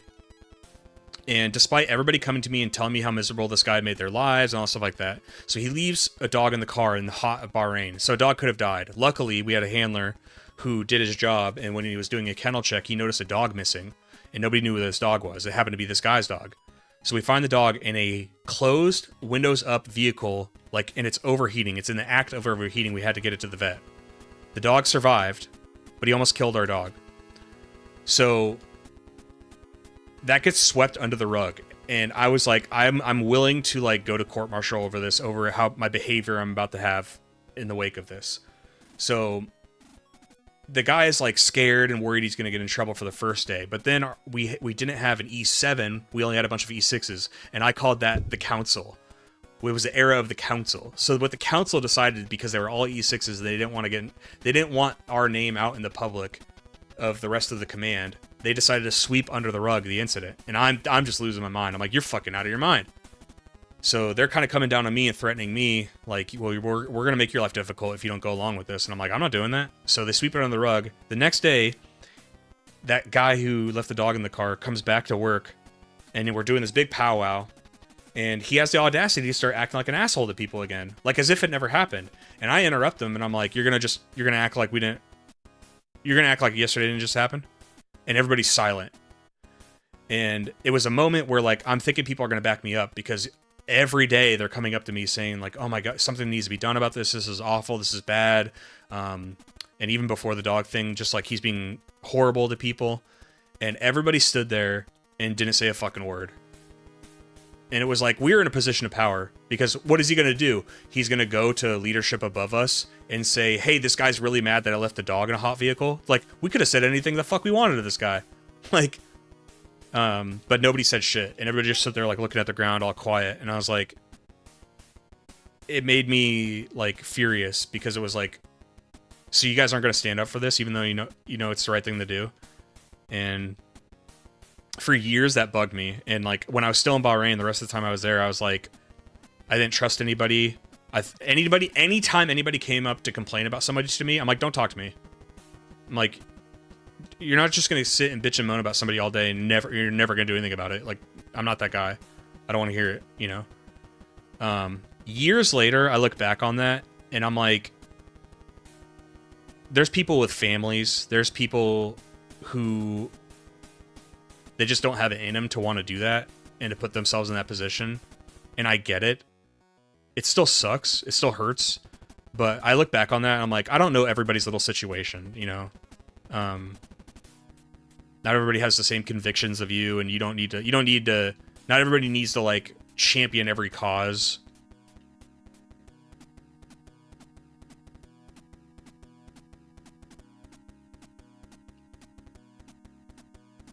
I will tell you, like, it does cause stress in the moment when you're doing stuff like that, but, like, 100% I sleep well at night knowing that, like, I feel like I did the right things, you know? I don't always make the right choices. I have regrets in life, too. We all do. But certain things like that, I'm like, I don't know. At least I can look back and say, I fucking...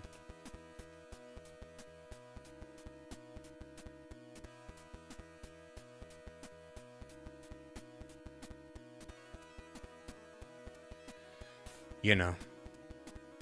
Just ignore this. This battle is not for the video. This doesn't count.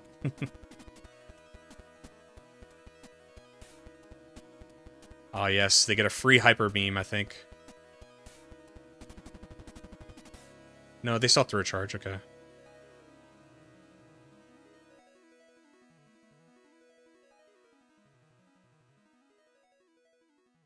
Okay.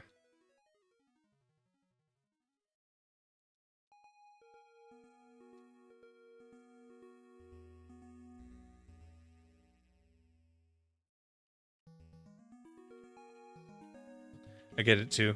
The situation is so frustrating because the guy was abusing a dog and could have killed it. I just don't think I could have kept quiet about it. Right. Well, I would have liked to work with you.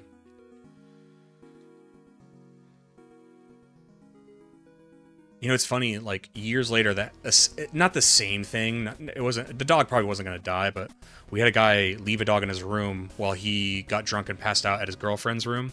So his dog, and he left his dog in the kennel. So it's like, anything could have happened, you know what I mean?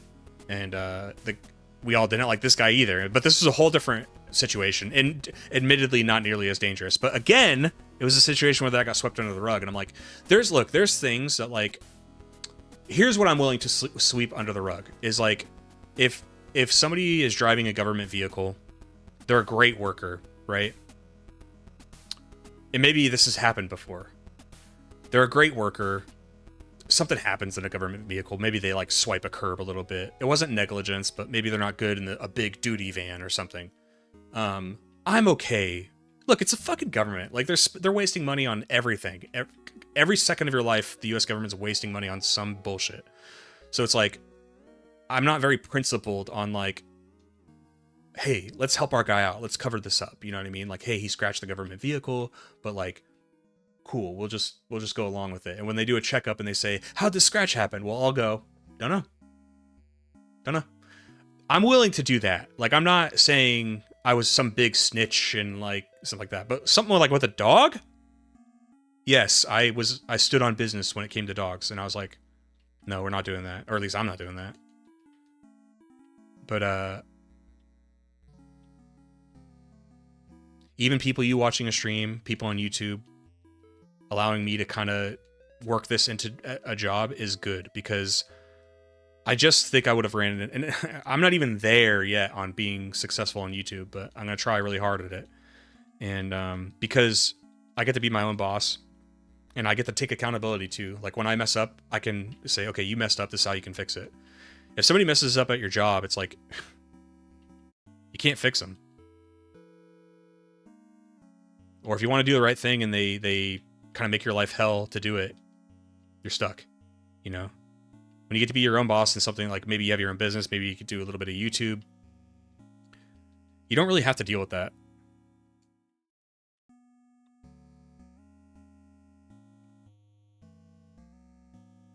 What's up, Soul? Am I suffering? Not yet.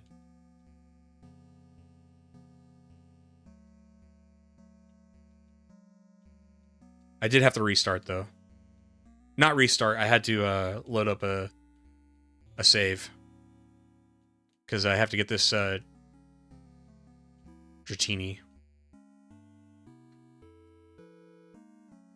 And this Dratini will allow me to trade for our 4th in-game trade Pokemon, which is the Dodrio.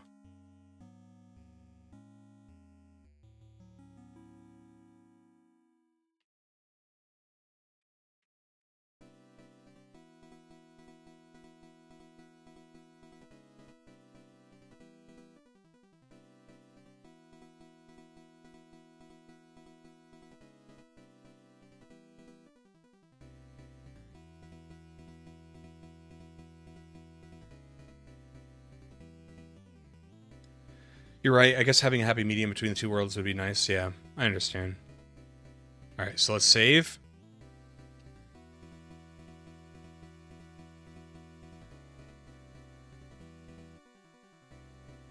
I don't know if this is always a male, though.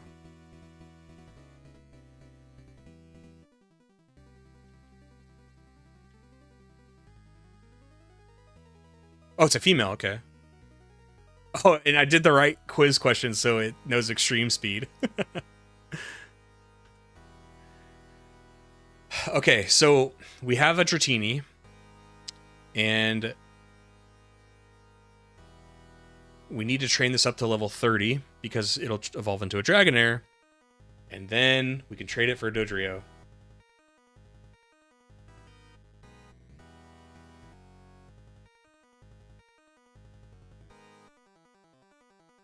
Okay, so let's do it.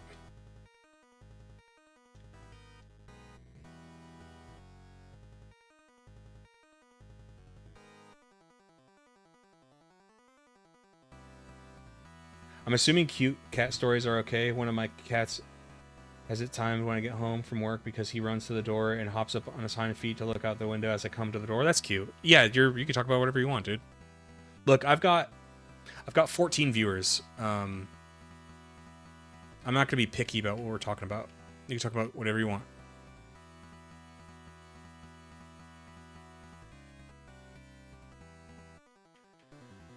I just appreciate you coming here, you know?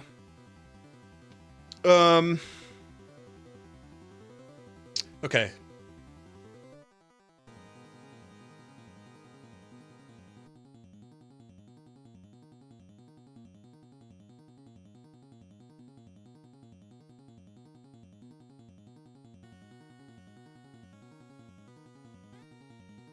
I'm saving to make sure.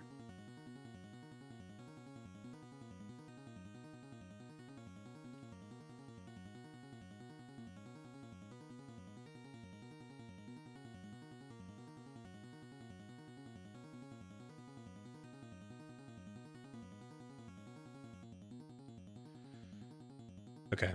I'm going to teach Dratini Surf. I think I can learn Surf. No, not that. Nope, not that. Okay, I can.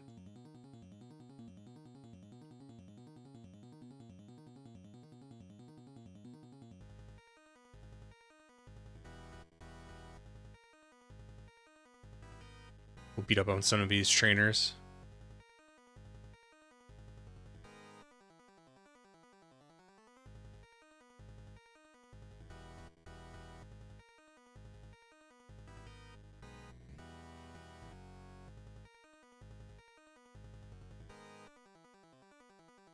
Sol Exivus, where are you from? I'm asking because it's late. So are you guys staying up? Or are you guys just getting up? What's the stories?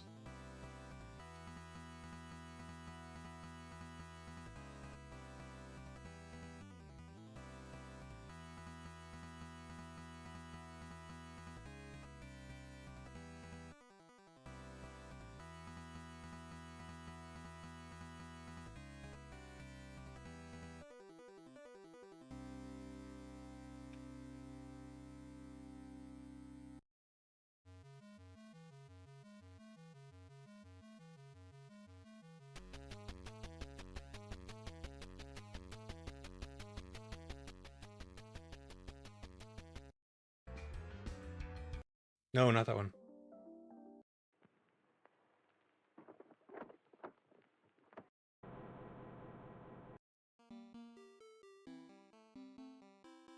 Just random dumbass living some of the mythos. That's funny.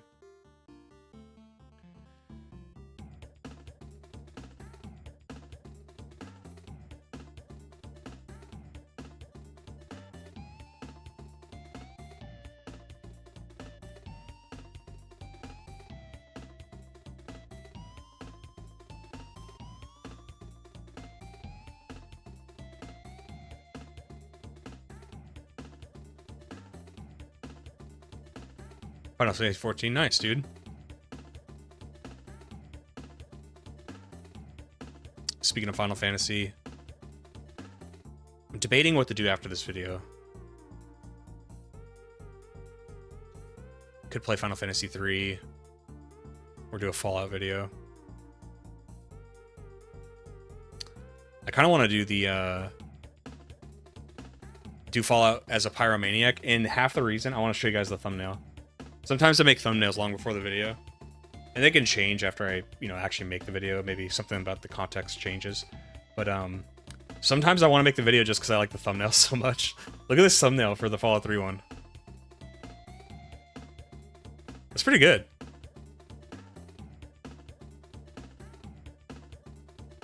Pretty cool.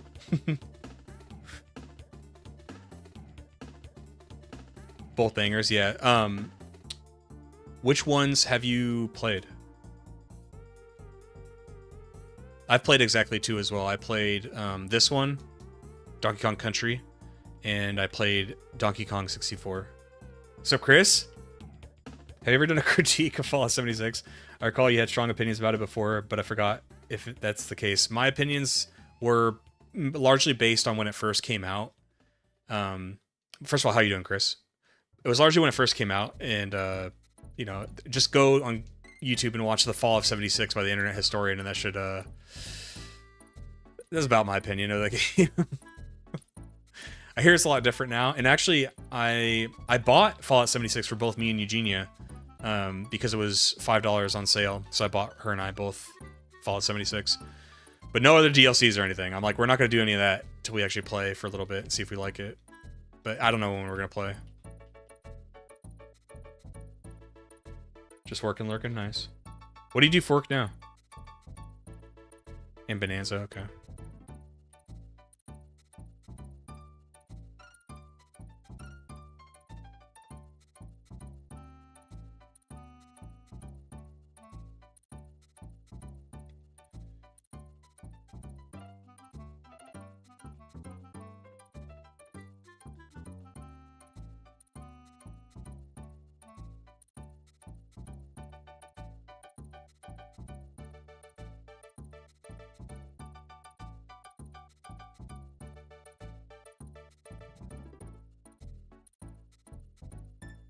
Ooh, cross chop. How good is that?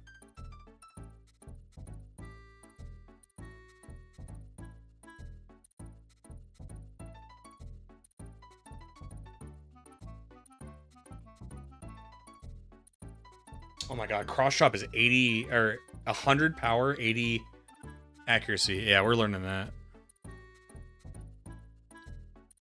We'll do it over attract. I was never using attract anyway.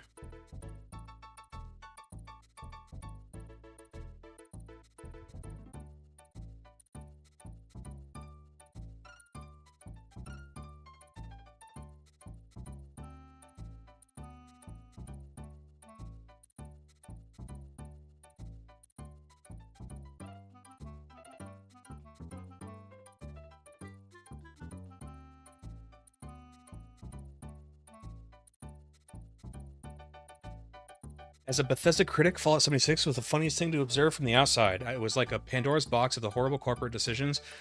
For a solid year, there was new problem after new problem. I am also a Bethesda critic, as you can tell. Just because I've recently been in the mood to try and, for once, Halo Lasso run, something I've been waiting to do for years. Do you guys remember like the big Lasso bounty? I hadn't played Halo in so long, and I was trying to do that shit, and I was like miserable. I was like, okay, this isn't fun. But I wish you luck, man. It's hard.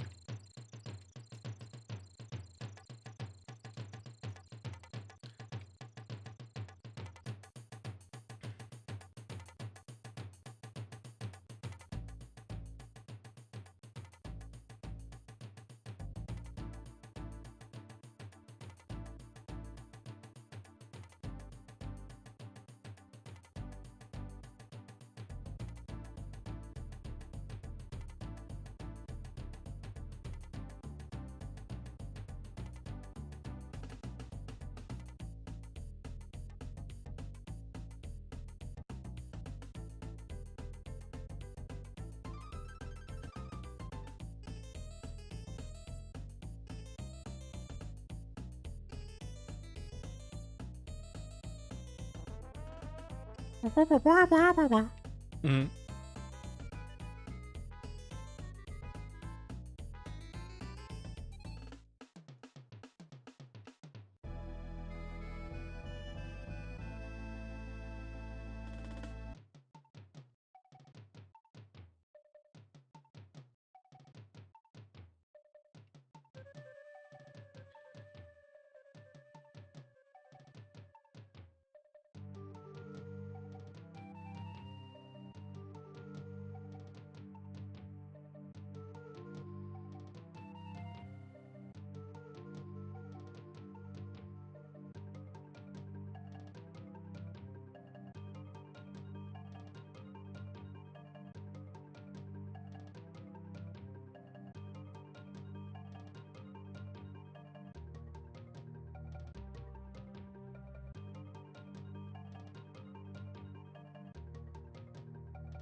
Some other trainers we can fight.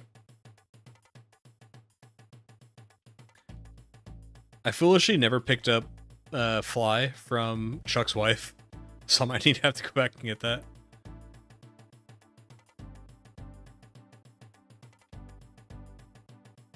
Because we're going to want it for other stuff. We can teach it to our Dodrio.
Metronome and an Aeroblast.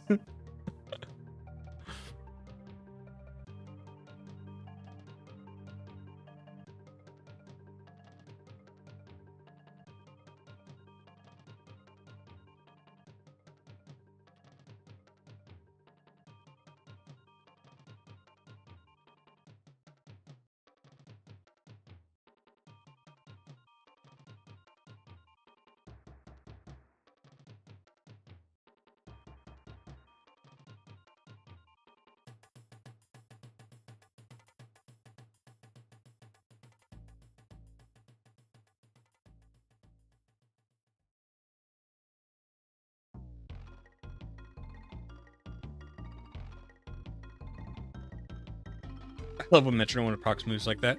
So I'm trying to think of other ideas for stuff like this video. Like, you could do a whole run with just Metronome. That'd be kind of funny. I don't know how possible it would be. Do you guys think it's even... I mean, it's gotta be possible, right? It's just a matter of how many attempts.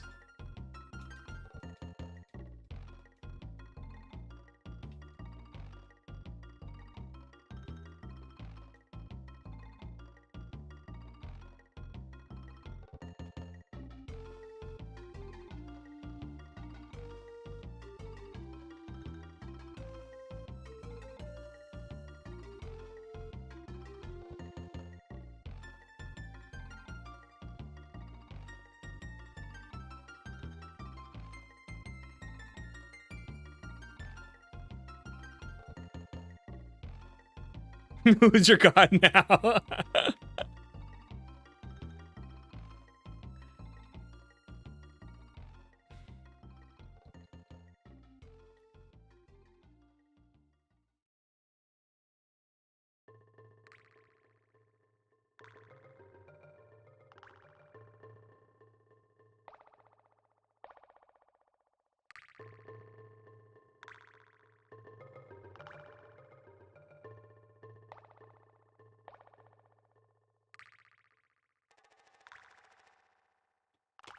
I did, Soul. Dragonair, or Dratini has it right now. That would be great. I was thinking about training a Togetic with Metronome for this Pokemon Crystal Clear playthrough I'm doing, gambling. See, okay, so maybe it'd be... Explain to me, how does Crystal Clear work? Can you start with a Togepi?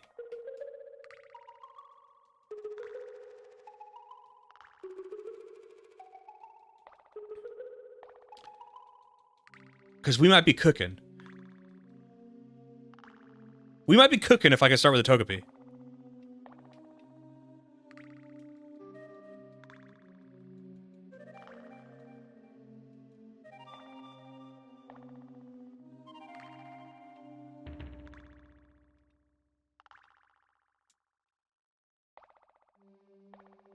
I'm not suggesting you do it.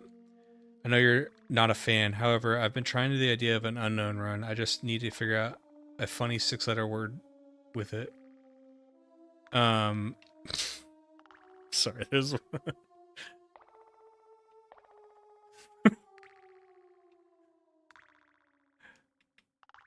How do you know I'm not a fan? Well, okay. So first of all, if you mean you know I'm not a fan of Unknown, you are correct. Is that what you meant?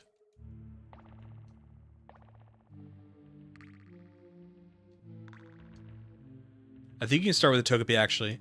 But even if it's not default option, you can just inject a starter into the ROM. How do you do that? So, like, you know how J-Rose will do, like, he'll give himself a starter Pokemon? How do I do that?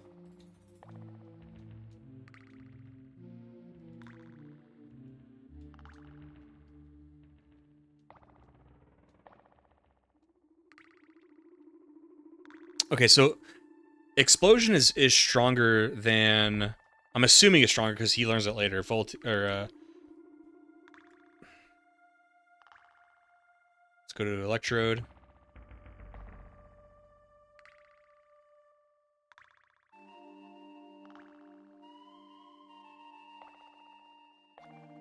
Okay, Explosion is 250. Self-Destruct is 200. Okay.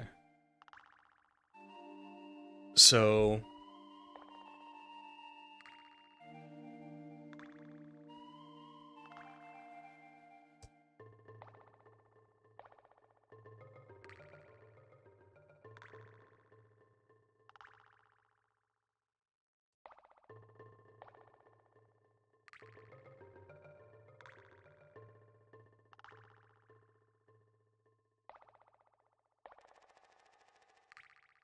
You just upload the patched ROM and then select what starter, which DBs, held items, what you want. There's a tool specifically for Crystal Clear. Okay. Now, so here's the thing about. Do you think people? I know you guys don't have a pulse on like, you know, all opinions ever, but do you think people online would be okay if it was a ROM, or would they be like, no, I'd rather, like, using JRO as an example, he plays the actual version of the game. I mean, he ROM hacks the starter, but it's still like red version, right? So would people care if it's crystal clear, or would they be like, this is 2 degrees, this is too many factors away from my interests, like you're using a ROM hack and then you're using a starter I'm not used to, or something like that? I don't know.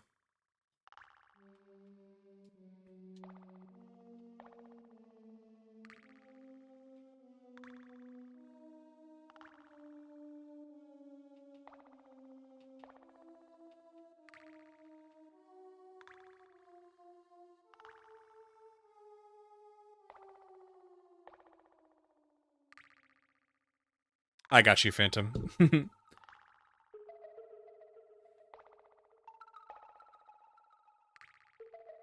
Yeah, Curse. So, and that's what I'm worried about, is like maybe a video like that want to get traction because people are like, well, I don't want to play Crystal Clear, I want to play Pokemon Crystal, which is why this video I think will do fine, because it is literally, you don't need anything. You just play Pokemon Crystal and you can do exactly what I'm doing.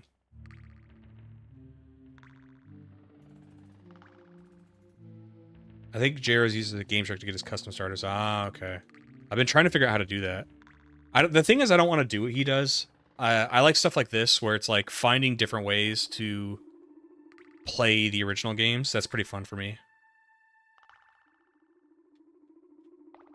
I know that the next few videos, like when I go back to Pokemon, you know, when I say the next few, I just mean other Pokemon ideas I have in general are, I want to get Amnesia Psyduck.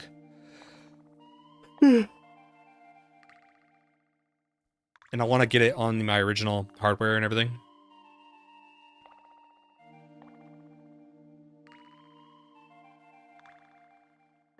And the good thing is, just like the Generation 1 Pokemon video for the Dex completion, I already unlocked the speed function from that video, so we can use that to train a Pokemon for Yellow. I could run through Yellow by registering a bunch of Pokemon, and then we can get Amnesia Psyduck. And then, same logic, I can get Surfing Pikachu, but I can do them as separate videos.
I did not mean it. I was trying to go for extreme speed.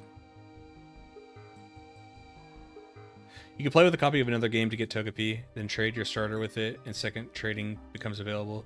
It's a technicality, but it works. That's true.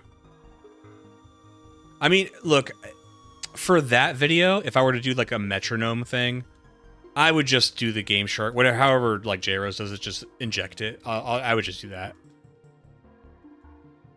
Like, if I'm already gonna, like, if...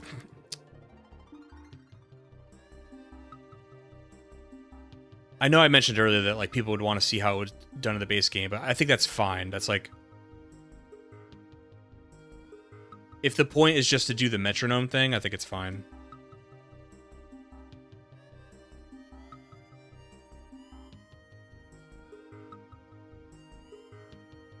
Dang, I definitely don't want Dratini to die. I'm gonna revive it. It's worth it. I want the XP.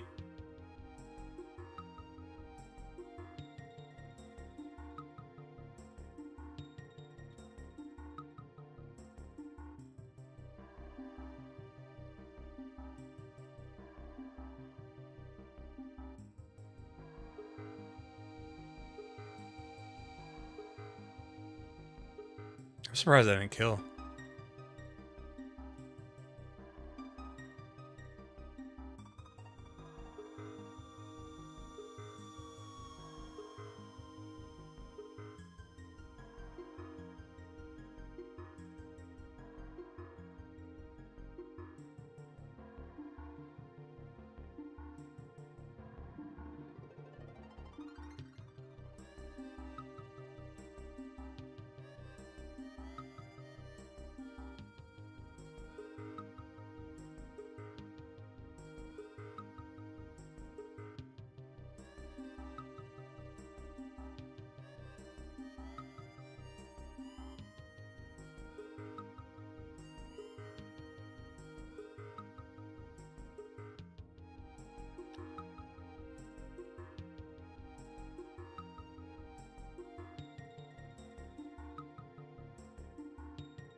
Well, hold on, Phantom. Don't waste your energy yet, because I soon will be playing the Personas.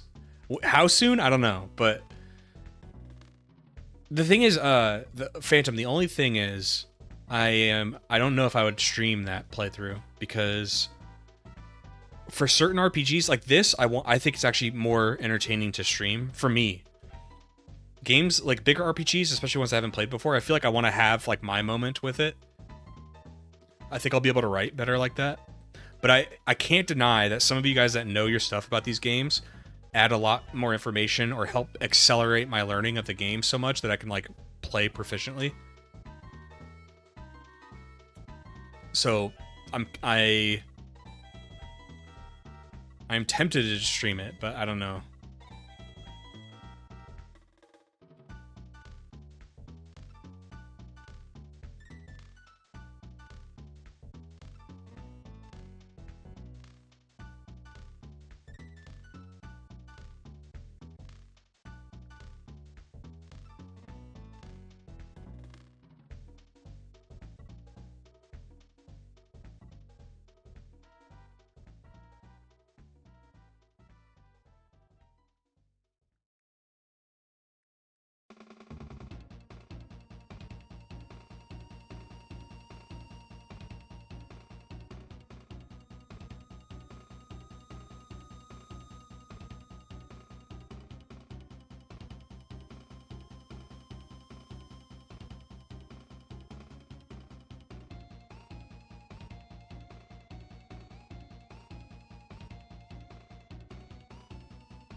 Good luck streaming too if you don't want to get demonetized. So Soul, I know that on certain things I say like, oh, Final Fantasy, I want to start from the first one, even though I don't have to, right? They're isolated experiences, but for some reason with the Personas, I'm fine with just playing 3, 4, and 5. Like for some reason, I'm not too interested in the first two because I know that they're very early on in the Persona days, and pretty much everybody I've talked to is like, you don't need to play those games, just play 3, 4, and 5. I'm like, okay. For some reason I'm just fine doing that because I've seen 1 and 2 played, and I'm like, looks kind of cool, but the ones I'm really excited about are 3, 4, and 5.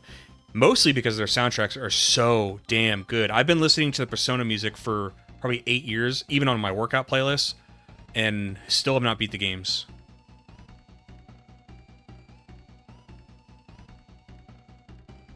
Phantom, that's very true. The only thing is, like, it's hard to find a place, because, you know, somebody asked a fair question on the Fallout 3 video. I disagreed with their assessment, but they're like, they said, who is this video for? Because, you know, you're talking about your playthrough, but it's like half retrospective, half of your playthrough. We already know things about Fallout 4. Why are you talking about, or sorry, we already know things about Fallout 3. Like, everybody already knows that, but then, you know, then I'll get comments who are like, I've never played Fallout 3. Like, maybe they found me through the Pokemon videos, and they want to watch my other stuff, and they'll leave comments like, well, I don't know anything about this game, so I need it explained to me. So, anyway, what I'm trying to say is, with like a Persona, when I do Persona 3, 4, or 5, like, you know, it'll be the Persona 3 experience, but is it like from the perspective of a new player, and will people who like Persona be at all interested in that? It's kind of the question for any video I make. It's like, is there an audience that even cares about like a fresh perspective or like a newer one? That's why I never titled the videos retrospective, because I wanted to leave myself open to like, okay, this is my experience, this is just one experience, but also it's not always going to be a retrospective, because I might have zero retrospect on it. It might be something I've never played before. So it's like, I almost for some reason think it'd probably be, if I had to describe my videos, like they're almost just review with retrospective elements. Fuck, I didn't want Trishini to die.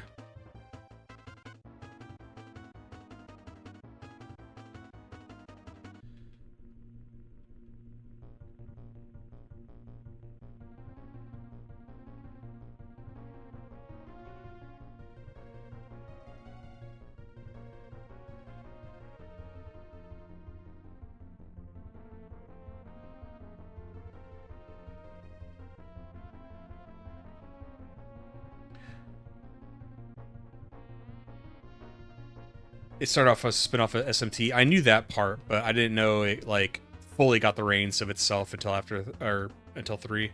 So hold on, so 2 must have been popular, or at least the people at Atlas were excited enough about 2 that they were like, we want to make this its own thing.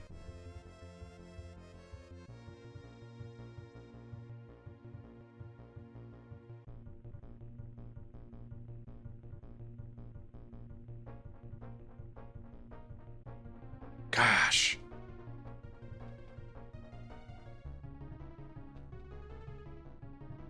Just burning these revives because I don't want to lose any experience.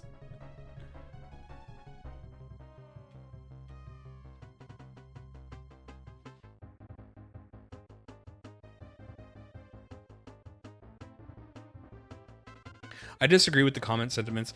You could say the exact same things about games someone else did, but I'd still be unique in my opinion. Because of your voice, correct. So that's I replied to them, and there's a few people that replied to, you know, that like me, that replied to him. He wasn't really disrespectful, but it was a fair question. But they were like, no, the video is perfect. Like, I didn't know anything about this game, or like, I know about the game, but he doesn't, you know, the whole video isn't just like telling you about the game. It gives it opinions too. But I think that's what I said to him, is like, so, you know, what, one person makes a review of, Elder Scrolls 6 when it comes out, so nobody else can make an Elder Scrolls 6 review. Obviously, the different creators are gonna have a different take on things, right? That's what I said to them. I was like, I hear what you're saying, because I struggle with that when I'm making a video. Like, who is this for? Like, what audience will like this?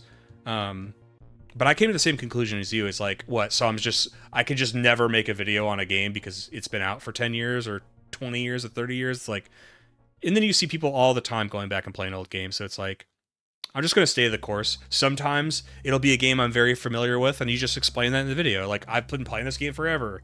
I know so much about it. Other times you'll know nothing.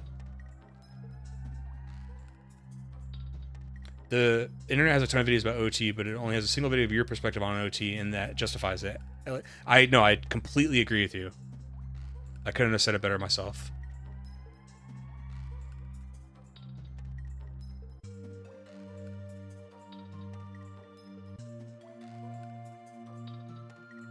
Doesn't soft sand like increase powers of ground type move?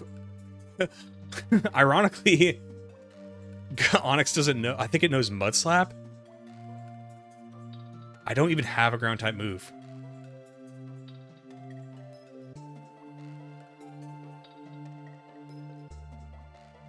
Three is argued in being the most popular. Not only was it the first entry in the series in 3D, but it also follows the popular Fool's Journey story. What is that? What does that mean? One of the things I've always liked about Persona, well, always, I like that they're very big on color. Like, 3 is yellow, 4 is blue, right? And then 5 is red.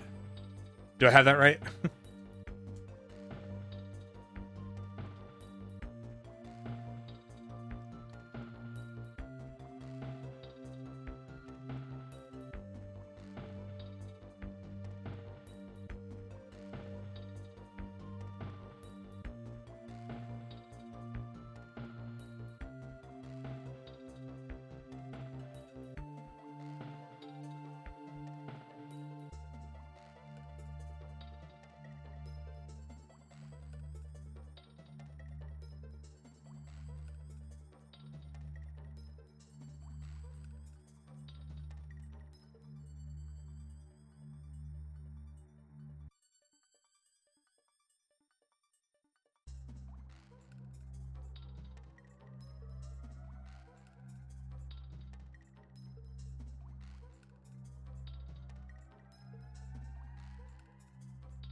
I had it mixed up. Okay, 3 is blue. You're right. You're right. Oh, you know what I did? Because 3 had the remaster or remake, for some reason I was like, I bumped it up in the sequential order.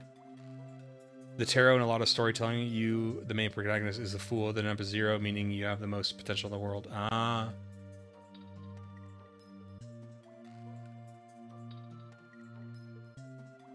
It works wonderfully well.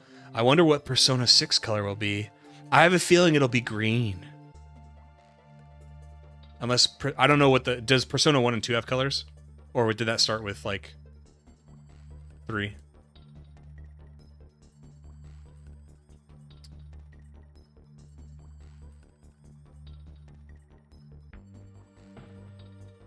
They confirmed it's green? Have they is that true? Or are you just, you memeing? If it is, listen, if they already revealed that, I 100% didn't know.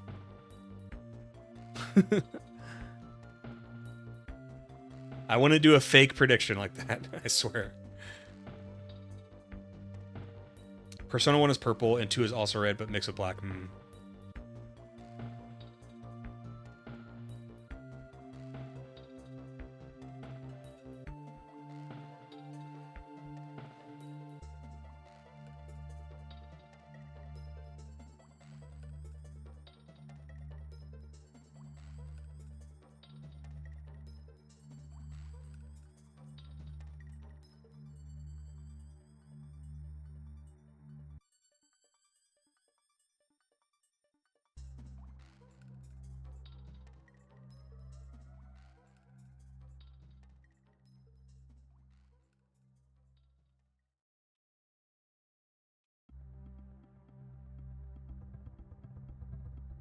God, I have not seen a Wild Weepinbell in a long time. Sorry, that like animation and sprite stood out to me a lot.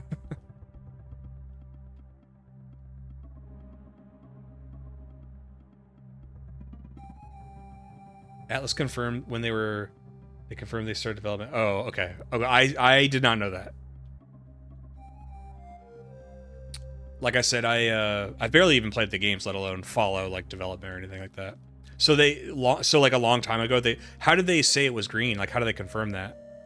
Did they just say it plainly, like, oh, the inspiration for this game is gonna be green or something? See what Persona 6 looks like. I love Persona 5 and all, but I'm ready to see what the next game is. My favorite thing about the series is the different approach every step they start keeping it fresh. Yeah. I just love the style of 5. Like I've seen enough clips of 5 that like I just love how fucking cool the whole like the heist stuff is and like the thieving. I don't know, it's just cool, man.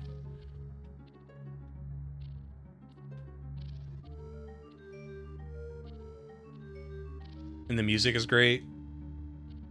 How would you break down Persona 5? Is it like broken into like you go into people's, it's kind of like Inception, like you go into their minds and like tinker around a bit. The one with the perverted gym coach, I like that one a lot because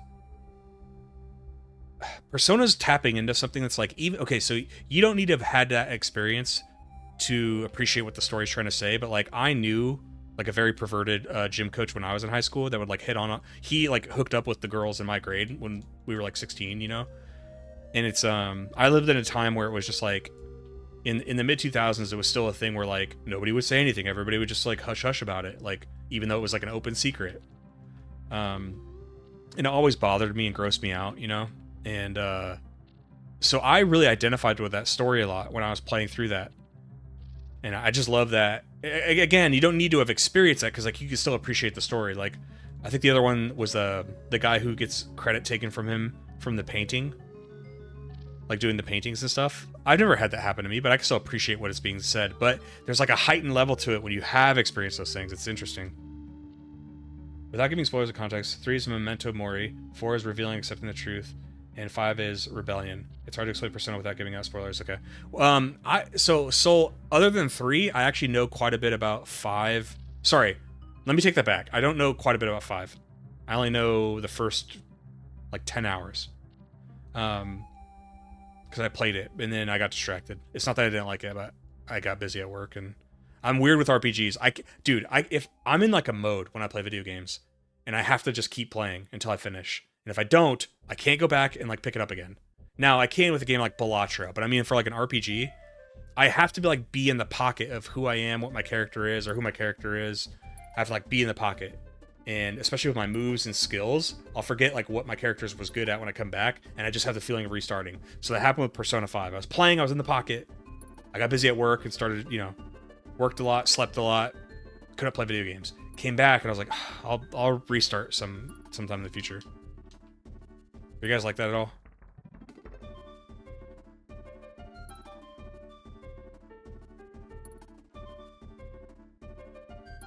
I didn't mean to get this guy's number.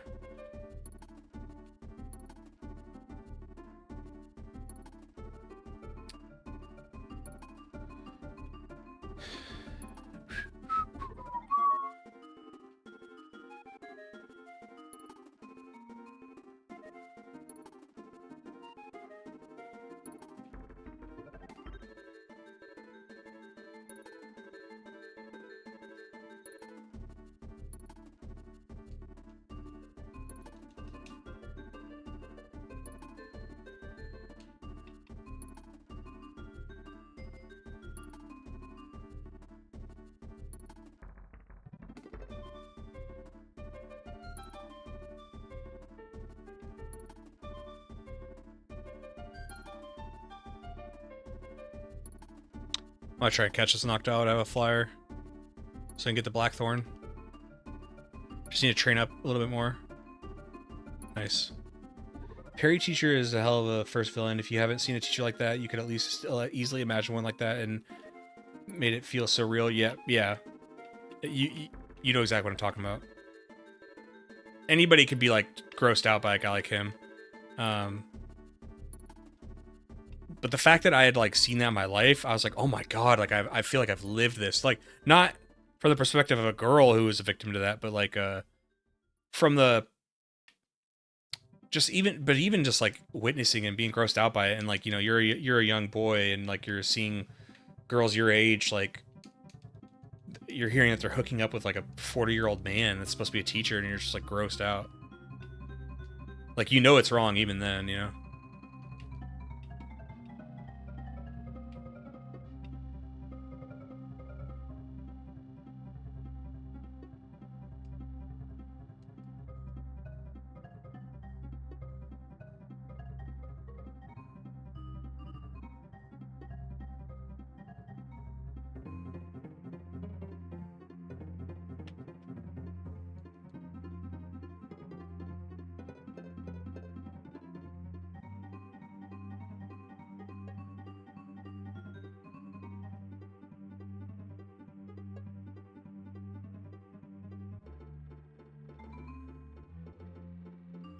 See if there's any more trainers to snipe.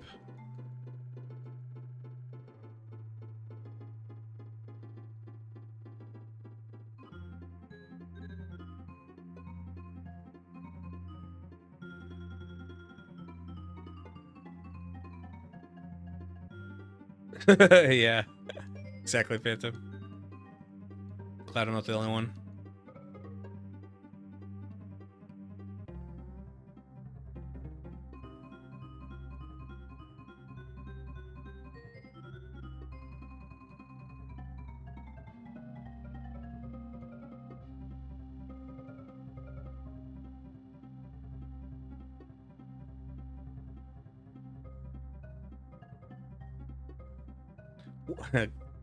Gligar is funny. I don't know if it's Gligar or Gligar.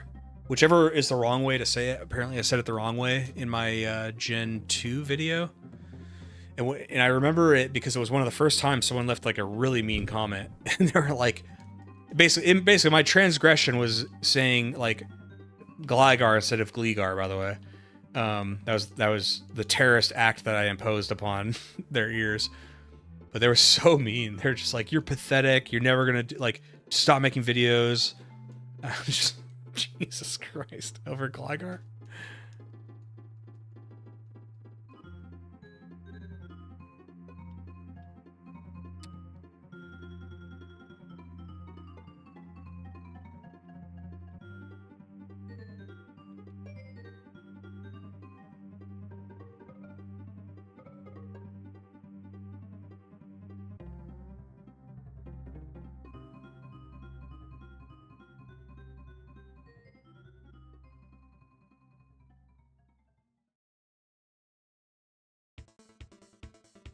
Let me just go ahead and delete this guy's number now.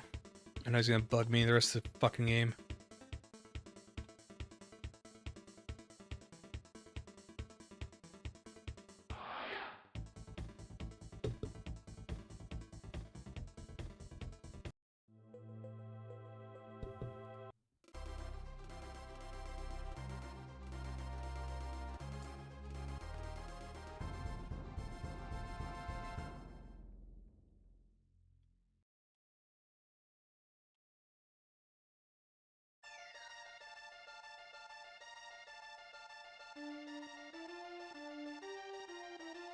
The reason why I say good luck with the two gimmick is called rumor system. Basically, you spread a rumor and it will come true. It goes as far to where a certain leader of a messed up group in World War II never died. I'm not joking. That's pretty funny. How far do they go into it? Like, I don't think it's Gligar. Then I said Gligar instead of Gligar. Which is weird because I think I say Gligar. So maybe they were saying, I wasn't saying it the way they like it, but I was saying it right. Either way, it's funny to me. There's a lot of people that, oh, sorry, a lot. I always misrepresent that. It's not true. There's a small faction of people that are like elitist about pronunciations of these names, and I just, look, guys, I can't get over. We're talking about like fictional creatures that don't exist, like, and beyond that. They mean you're not saying the English anglicized version of it right. And we're not even talking about the Japanese pronunciation. Like, there's like so many degrees of separation from Gly is like shortened for glide, as Pokemon naming conventions do. I don't know. I just don't care.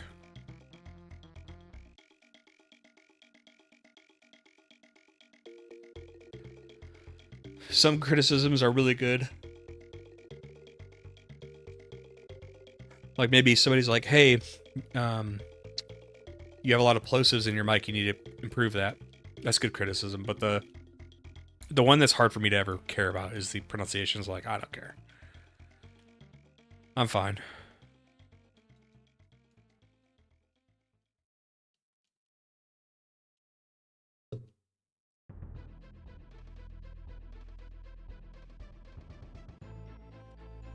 Okay, so here is... Now we have our Dragonair, and we can get our 4th in-game trade Pokemon now.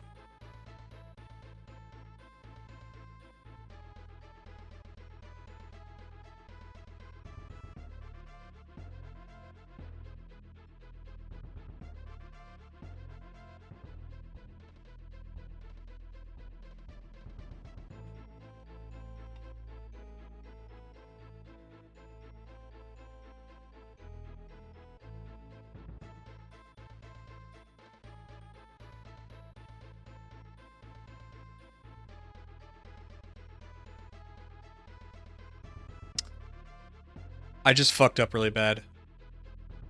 I left the experience share on... I left the experience share on Dragonair. Oh my god. Oh my god.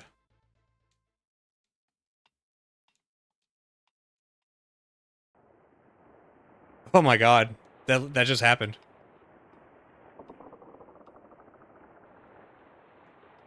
Oh my god. Did I save? Can someone... Did I save?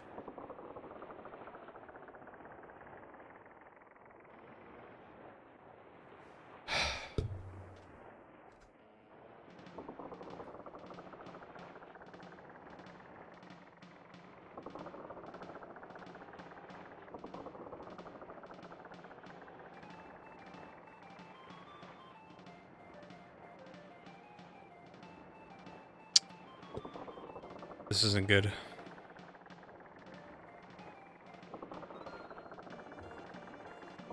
I definitely need that.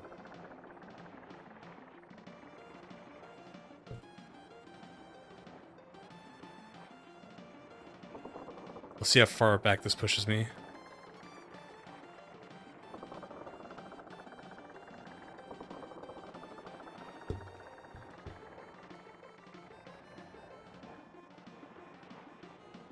Oh my god.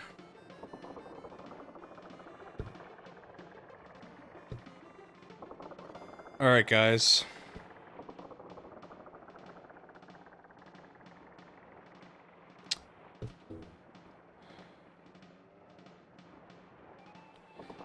Can I cheat? How do you cheat?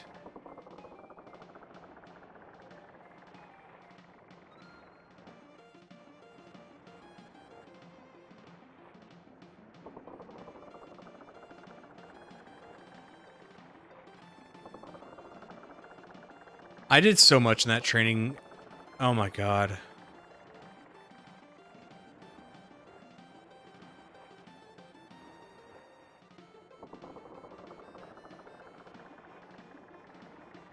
I could share the old...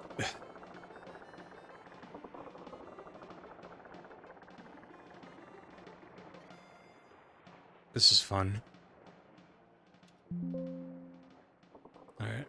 Well, I don't want to end the stream until... I can't believe it. That happened. Dupe glitch rare candies. That... I feel like that would just take as long, you know? Right? Maybe?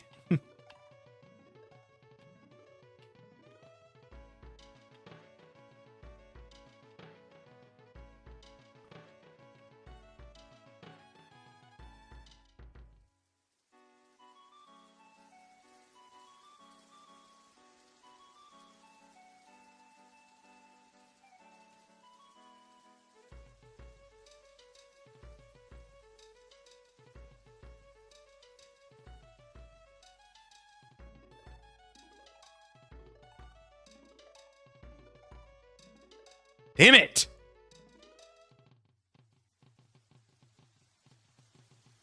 Now I'm trying to force it.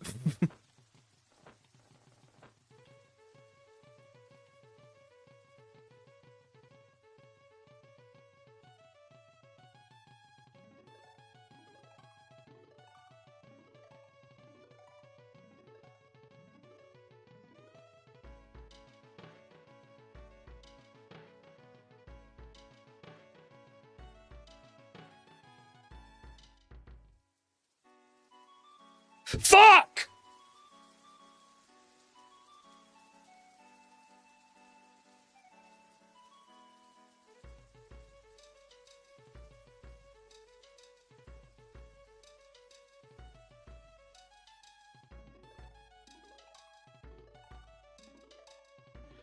Just gotta do it all over again. Fuck me.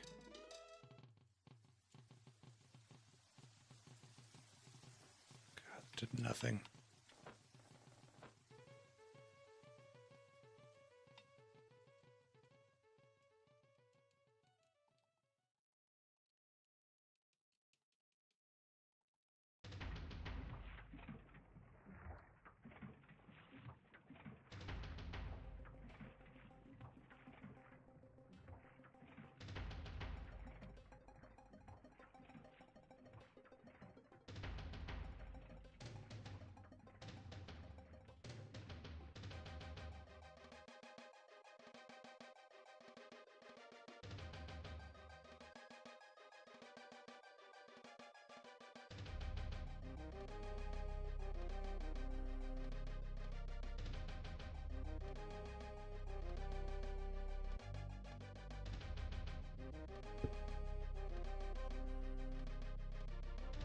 Thank you, Soul.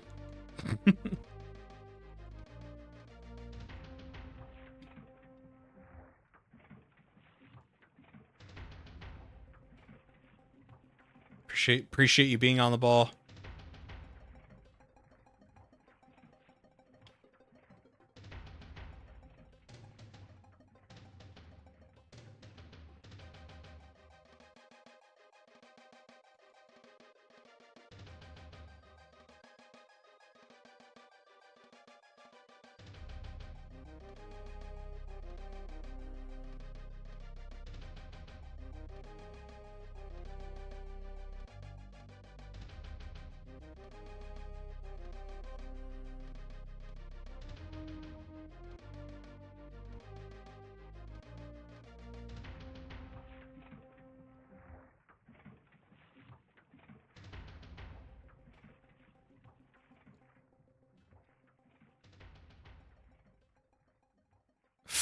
Fucking pursuit. Fuck you!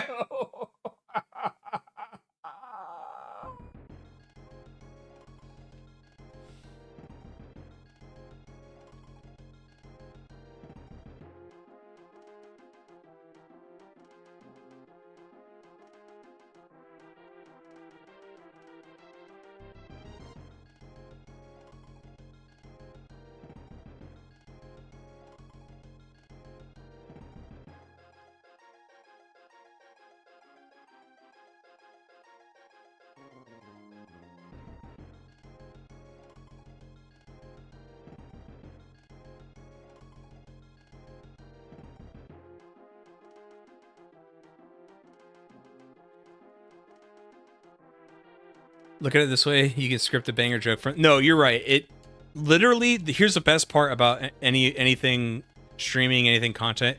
It's all content. I did not mean to do that, but it is now content, and it kind of works out in my favor. So you are 100% correct. You just have to shrewdly use it.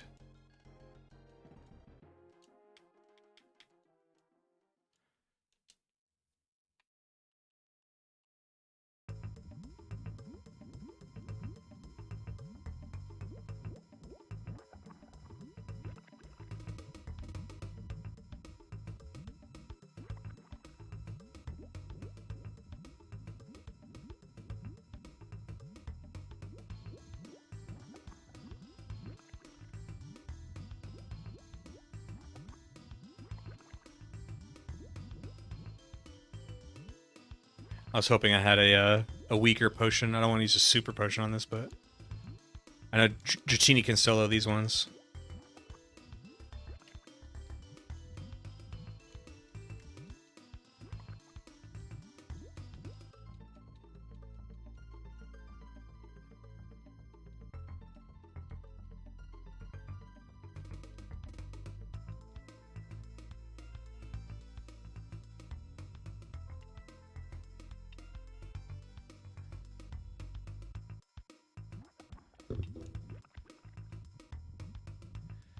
Yes, I love Star Fox 64.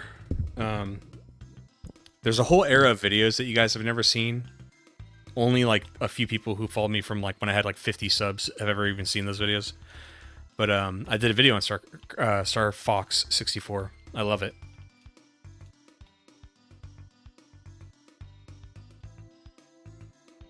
I think, you know what? In fact, you know,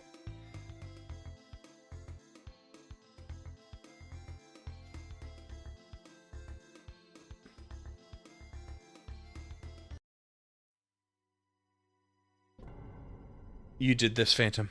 This is because of you, Phantom.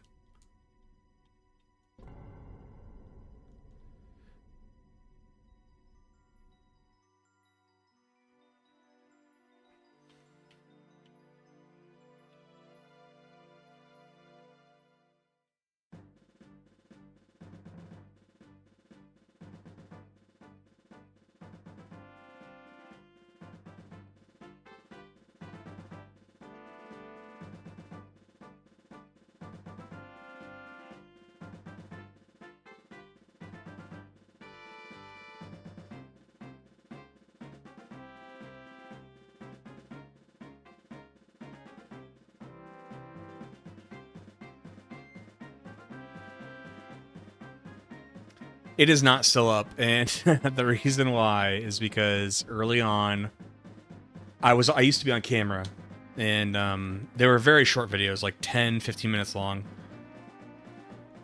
But I was still finding out what I wanted to, like, how I wanted to make content. This is when I was still in Iraq and stuff. I used to film in my little shoebox, Connex box. But I deleted them because I was like, I want to start fresh. And I really liked, you can see where it started was the Power of Choice video. That's where I was like, I want to make content like this. So, like, I actually preferred not being on camera. It was easier in like so many different ways just to do it as like having the game footage on screen.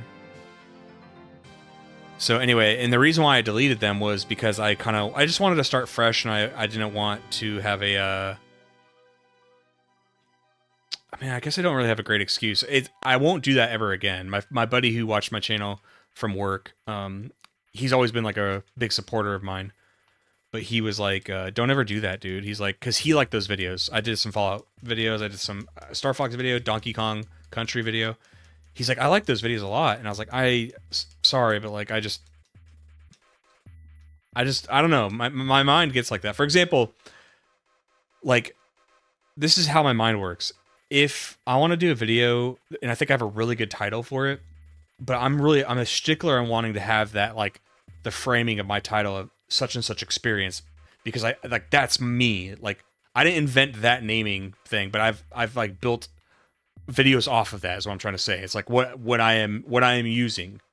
I didn't come up with that, but that's what I'm using. Like, if you look at my Pokemon TCG1 video, that was before I started doing that naming style. So but that video is a banger as far as views go, so I don't touch it. I don't change the title of it. But when you look at that video title, it's like, oh, should I just keep making video titles like this? But it's like, yes, but I've already seen it. I've already seen people say in comments like, oh, the Pokemon Experience video guy just posted something. And I'm like, okay, that's working. Like, I want that. Like, I want that. Like, oh, he's the guy that does like the Pokemon Experience videos. I want that. I'm claiming it.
If you're doing it for that Phantom, I think you should do it.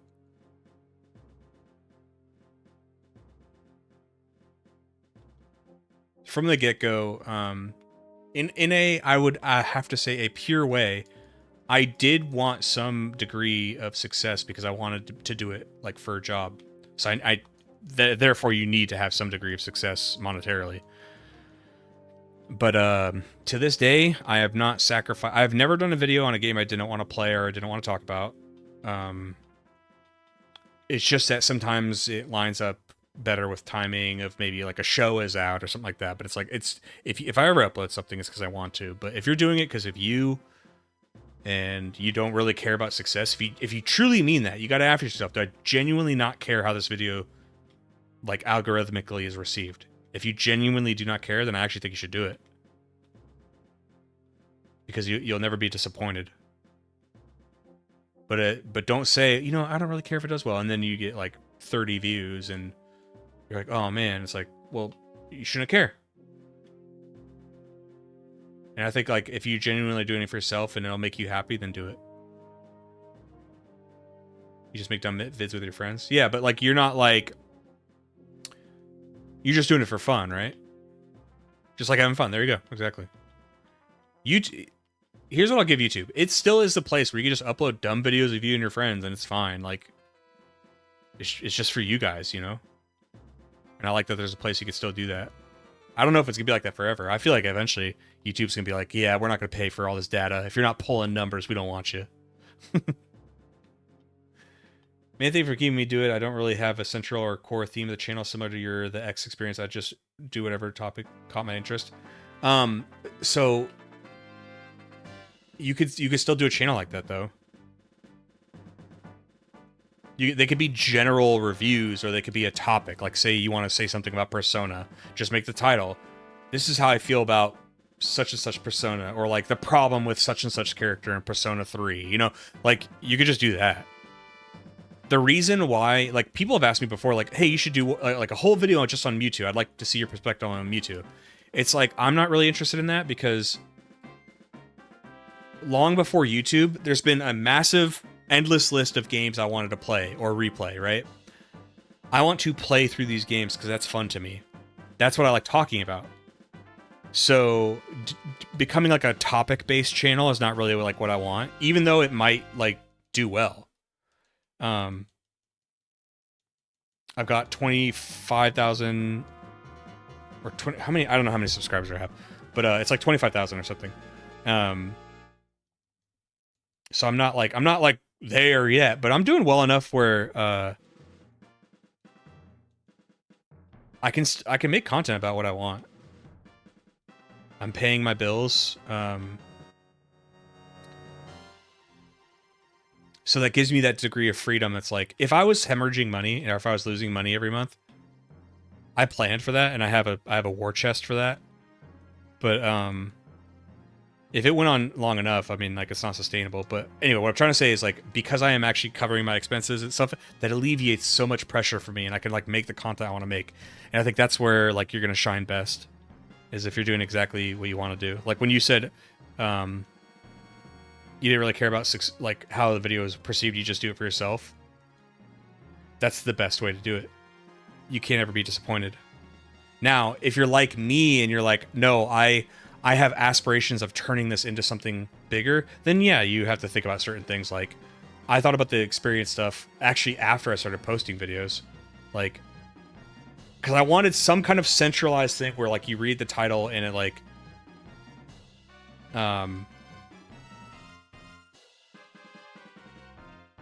like, it meant something as long as you've seen one of my videos before, I guess is what I mean.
Phantom, how often do you have downtime at work? Or do you kind of gotta, like, always be on it at work?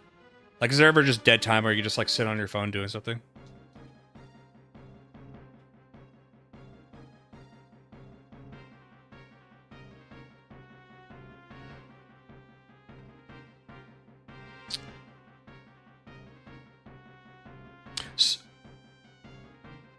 Soul, was it you who sent me the Final Fantasy 3 stuff? Or you have the Final Fantasy 3 stuff?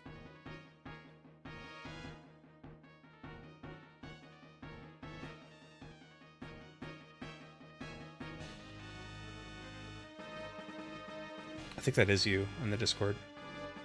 As I said, I just like making dumb videos with my friends, but recently I've been wanting to do a video on Metroid Prime 4. I even have the equipment to do the video too. I do enjoy the game, but I have comments for better or worse. Okay, so why don't you do something easy? Yeah, don't worry about it. I wanted to make sure you were the same person in the Discord. For some reason in the Discord, I don't know if it's my Discord, it always shows only the first 3 letters of your guys' name, and this is ... So, like, I'm always like, is that who I think it is? But So why don't you do this? Why don't you make it easy on yourself? Like, are you saying you want to make like a commentary video on it? Just play some Metroid Prime 4.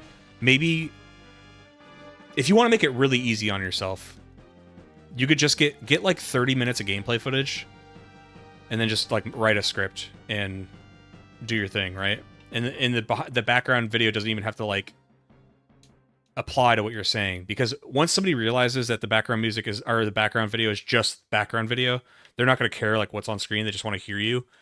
I make it harder on myself that in my videos, I try to have the thing I'm talking about always match exactly what I'm saying, but you could not. I've seen channels who, very successful channels, who like the background gameplay is purely background. There's like nothing they're talking about has to do with what's you're seeing. And I've been tempted to just like, you know, that'd make editing so much easier, you know, but you know, people do like, the thing is I get good enough feedback on like, hey, I like the quality of this video, thank you. That like, that's part of quality though. But if you just want to like throw a video out there, get your thoughts out there into the universe, and you don't want to like put too much on your plate, that's how I would do it.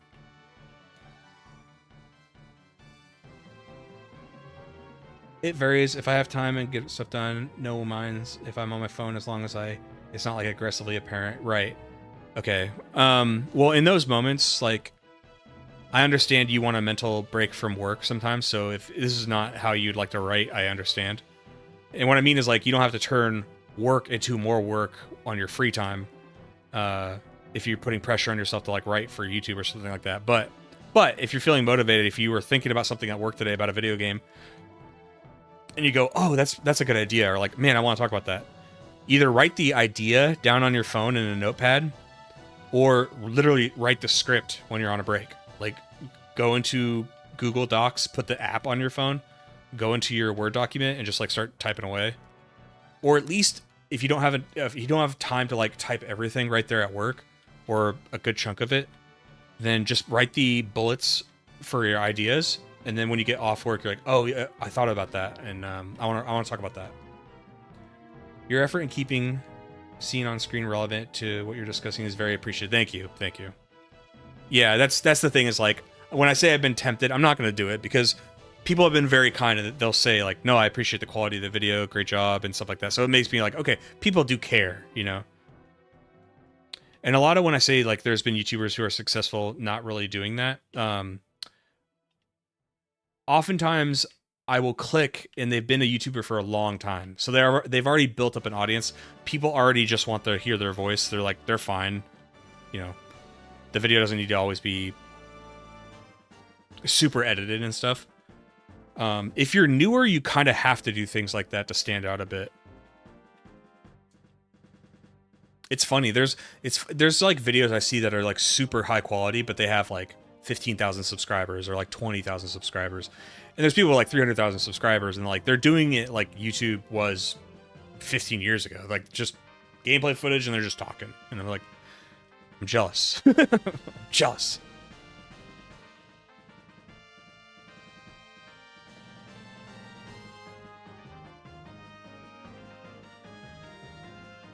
I just want to knock out from here so I can fly.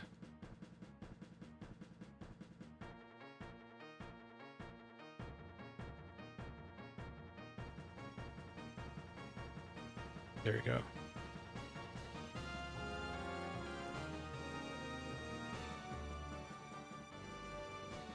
I don't want to go through the whole ice cavern again.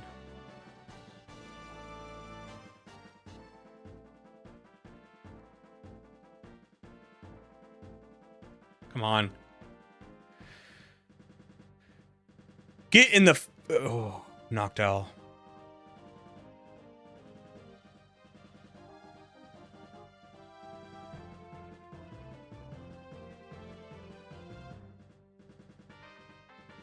A video similar to Bricky or Some Call Me Johnny, where I give an honest critique of the game itself, gameplay, story. I'm not familiar with them. I mean, it kind of sounds like what I do. Like, I usually talk about the gameplay and the story, and But like it depends on like I guess how long the script is. Like I mean, if you want to, it's I don't know how much you know about editing and stuff, but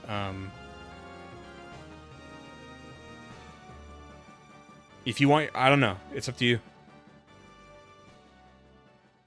At the end of the day, you got to do with what you are comfortable with and what you like. If you don't want it to be a job, don't turn it into work.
It's all in back burner right now. Still something I would like to do, but only when I feel like it. Hell, I'm mainly doing it because I have another excuse to play the game again.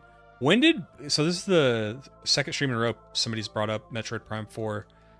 When did that even come out? Quick Attack beat my extreme speed? God damn it.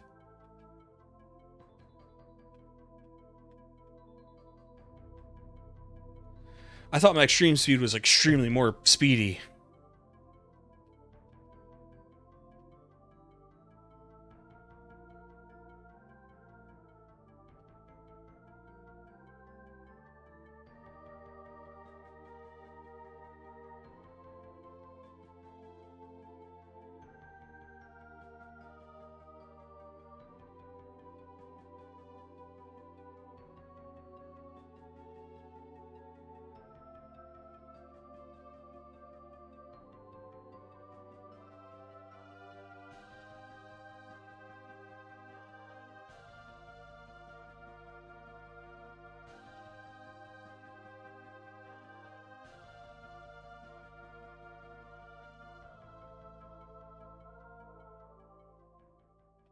Late November, early December, gotcha.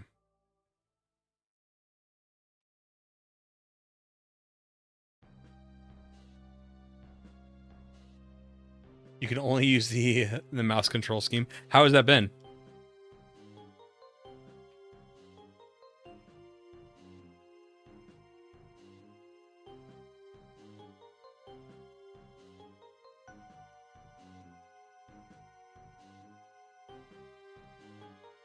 So they must have beat me on the second tie of speed. Or not, I mean, not tie. They just probably had better speed than me in general. I missed this trainer the first time, so I'm glad I found this person.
still a fun time though.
I have good news. My girlfriend got into Balatro.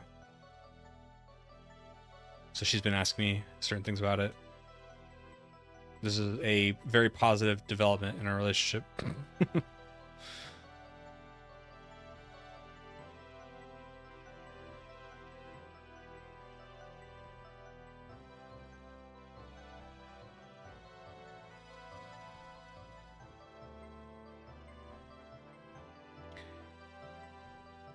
It's not where I meant to go.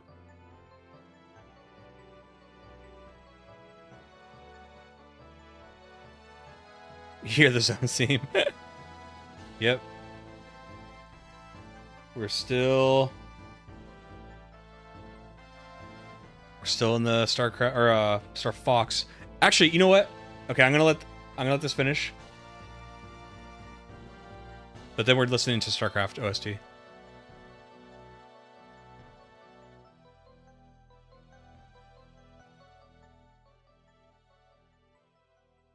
Okay.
Okay, I'm gonna just take off the experience share now because it doesn't need it anymore.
Almost there.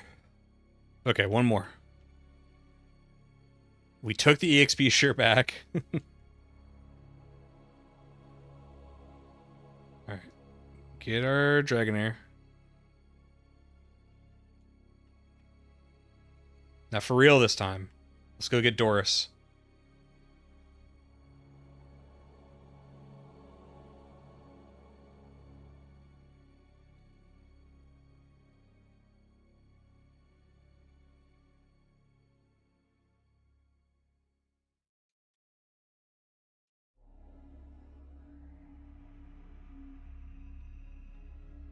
There it is.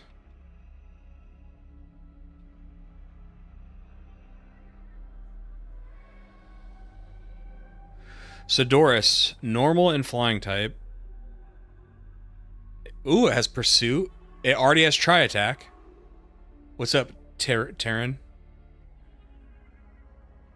Terran. Attack 75. Okay. Okay, dude, Doris? Doris is a pretty good Pokemon. Alright, so it doesn't know a flying attack, though, so I will gift it fly. I will give it the gift of flight.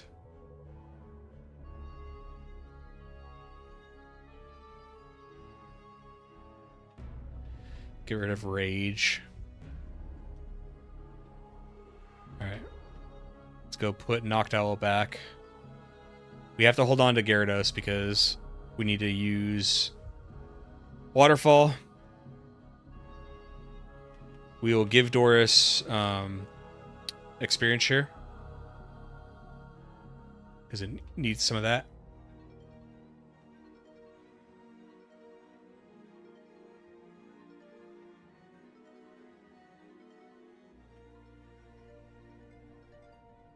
So, you think you saw one of my videos on YouTube? Yeah, thank you. Do you remember which one?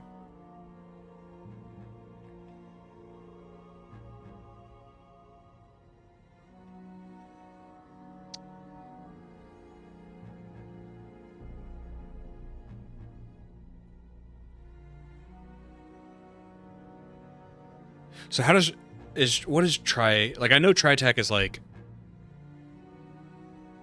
let's look at this. Let's gander Dodrio. I could do it on the screen. Hold on.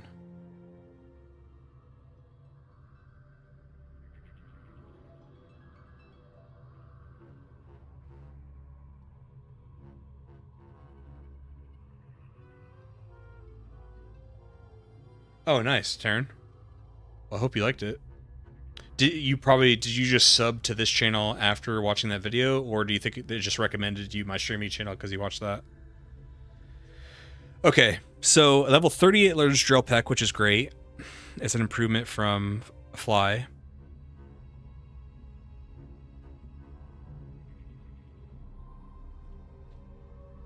Tri-Attack is 80 base power, which is great. And it has Stab, because Dodrio is normal type.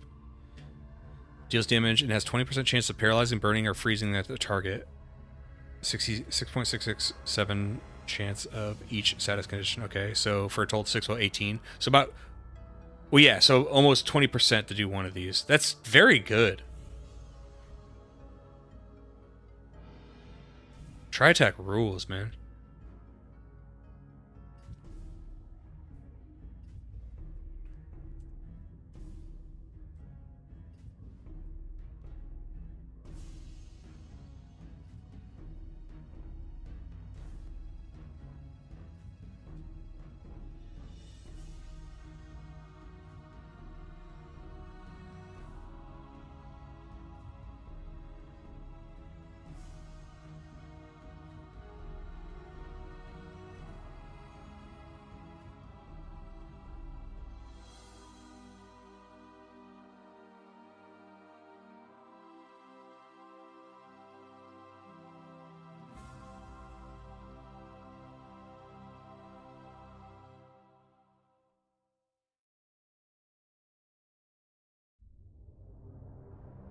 Sorry, Eon.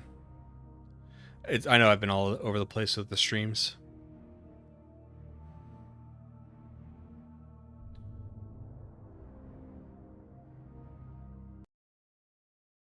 Okay, but and I'm about to call it here. So tomorrow we will do the Elite Four, and we'll go into Johto. We might be able to just finish this out tomorrow. I can start working on the video. Ugh. But okay, guys. So yeah, hopefully I see you guys tomorrow. Maybe bright and early.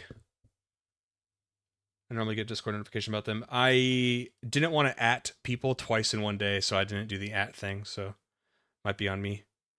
But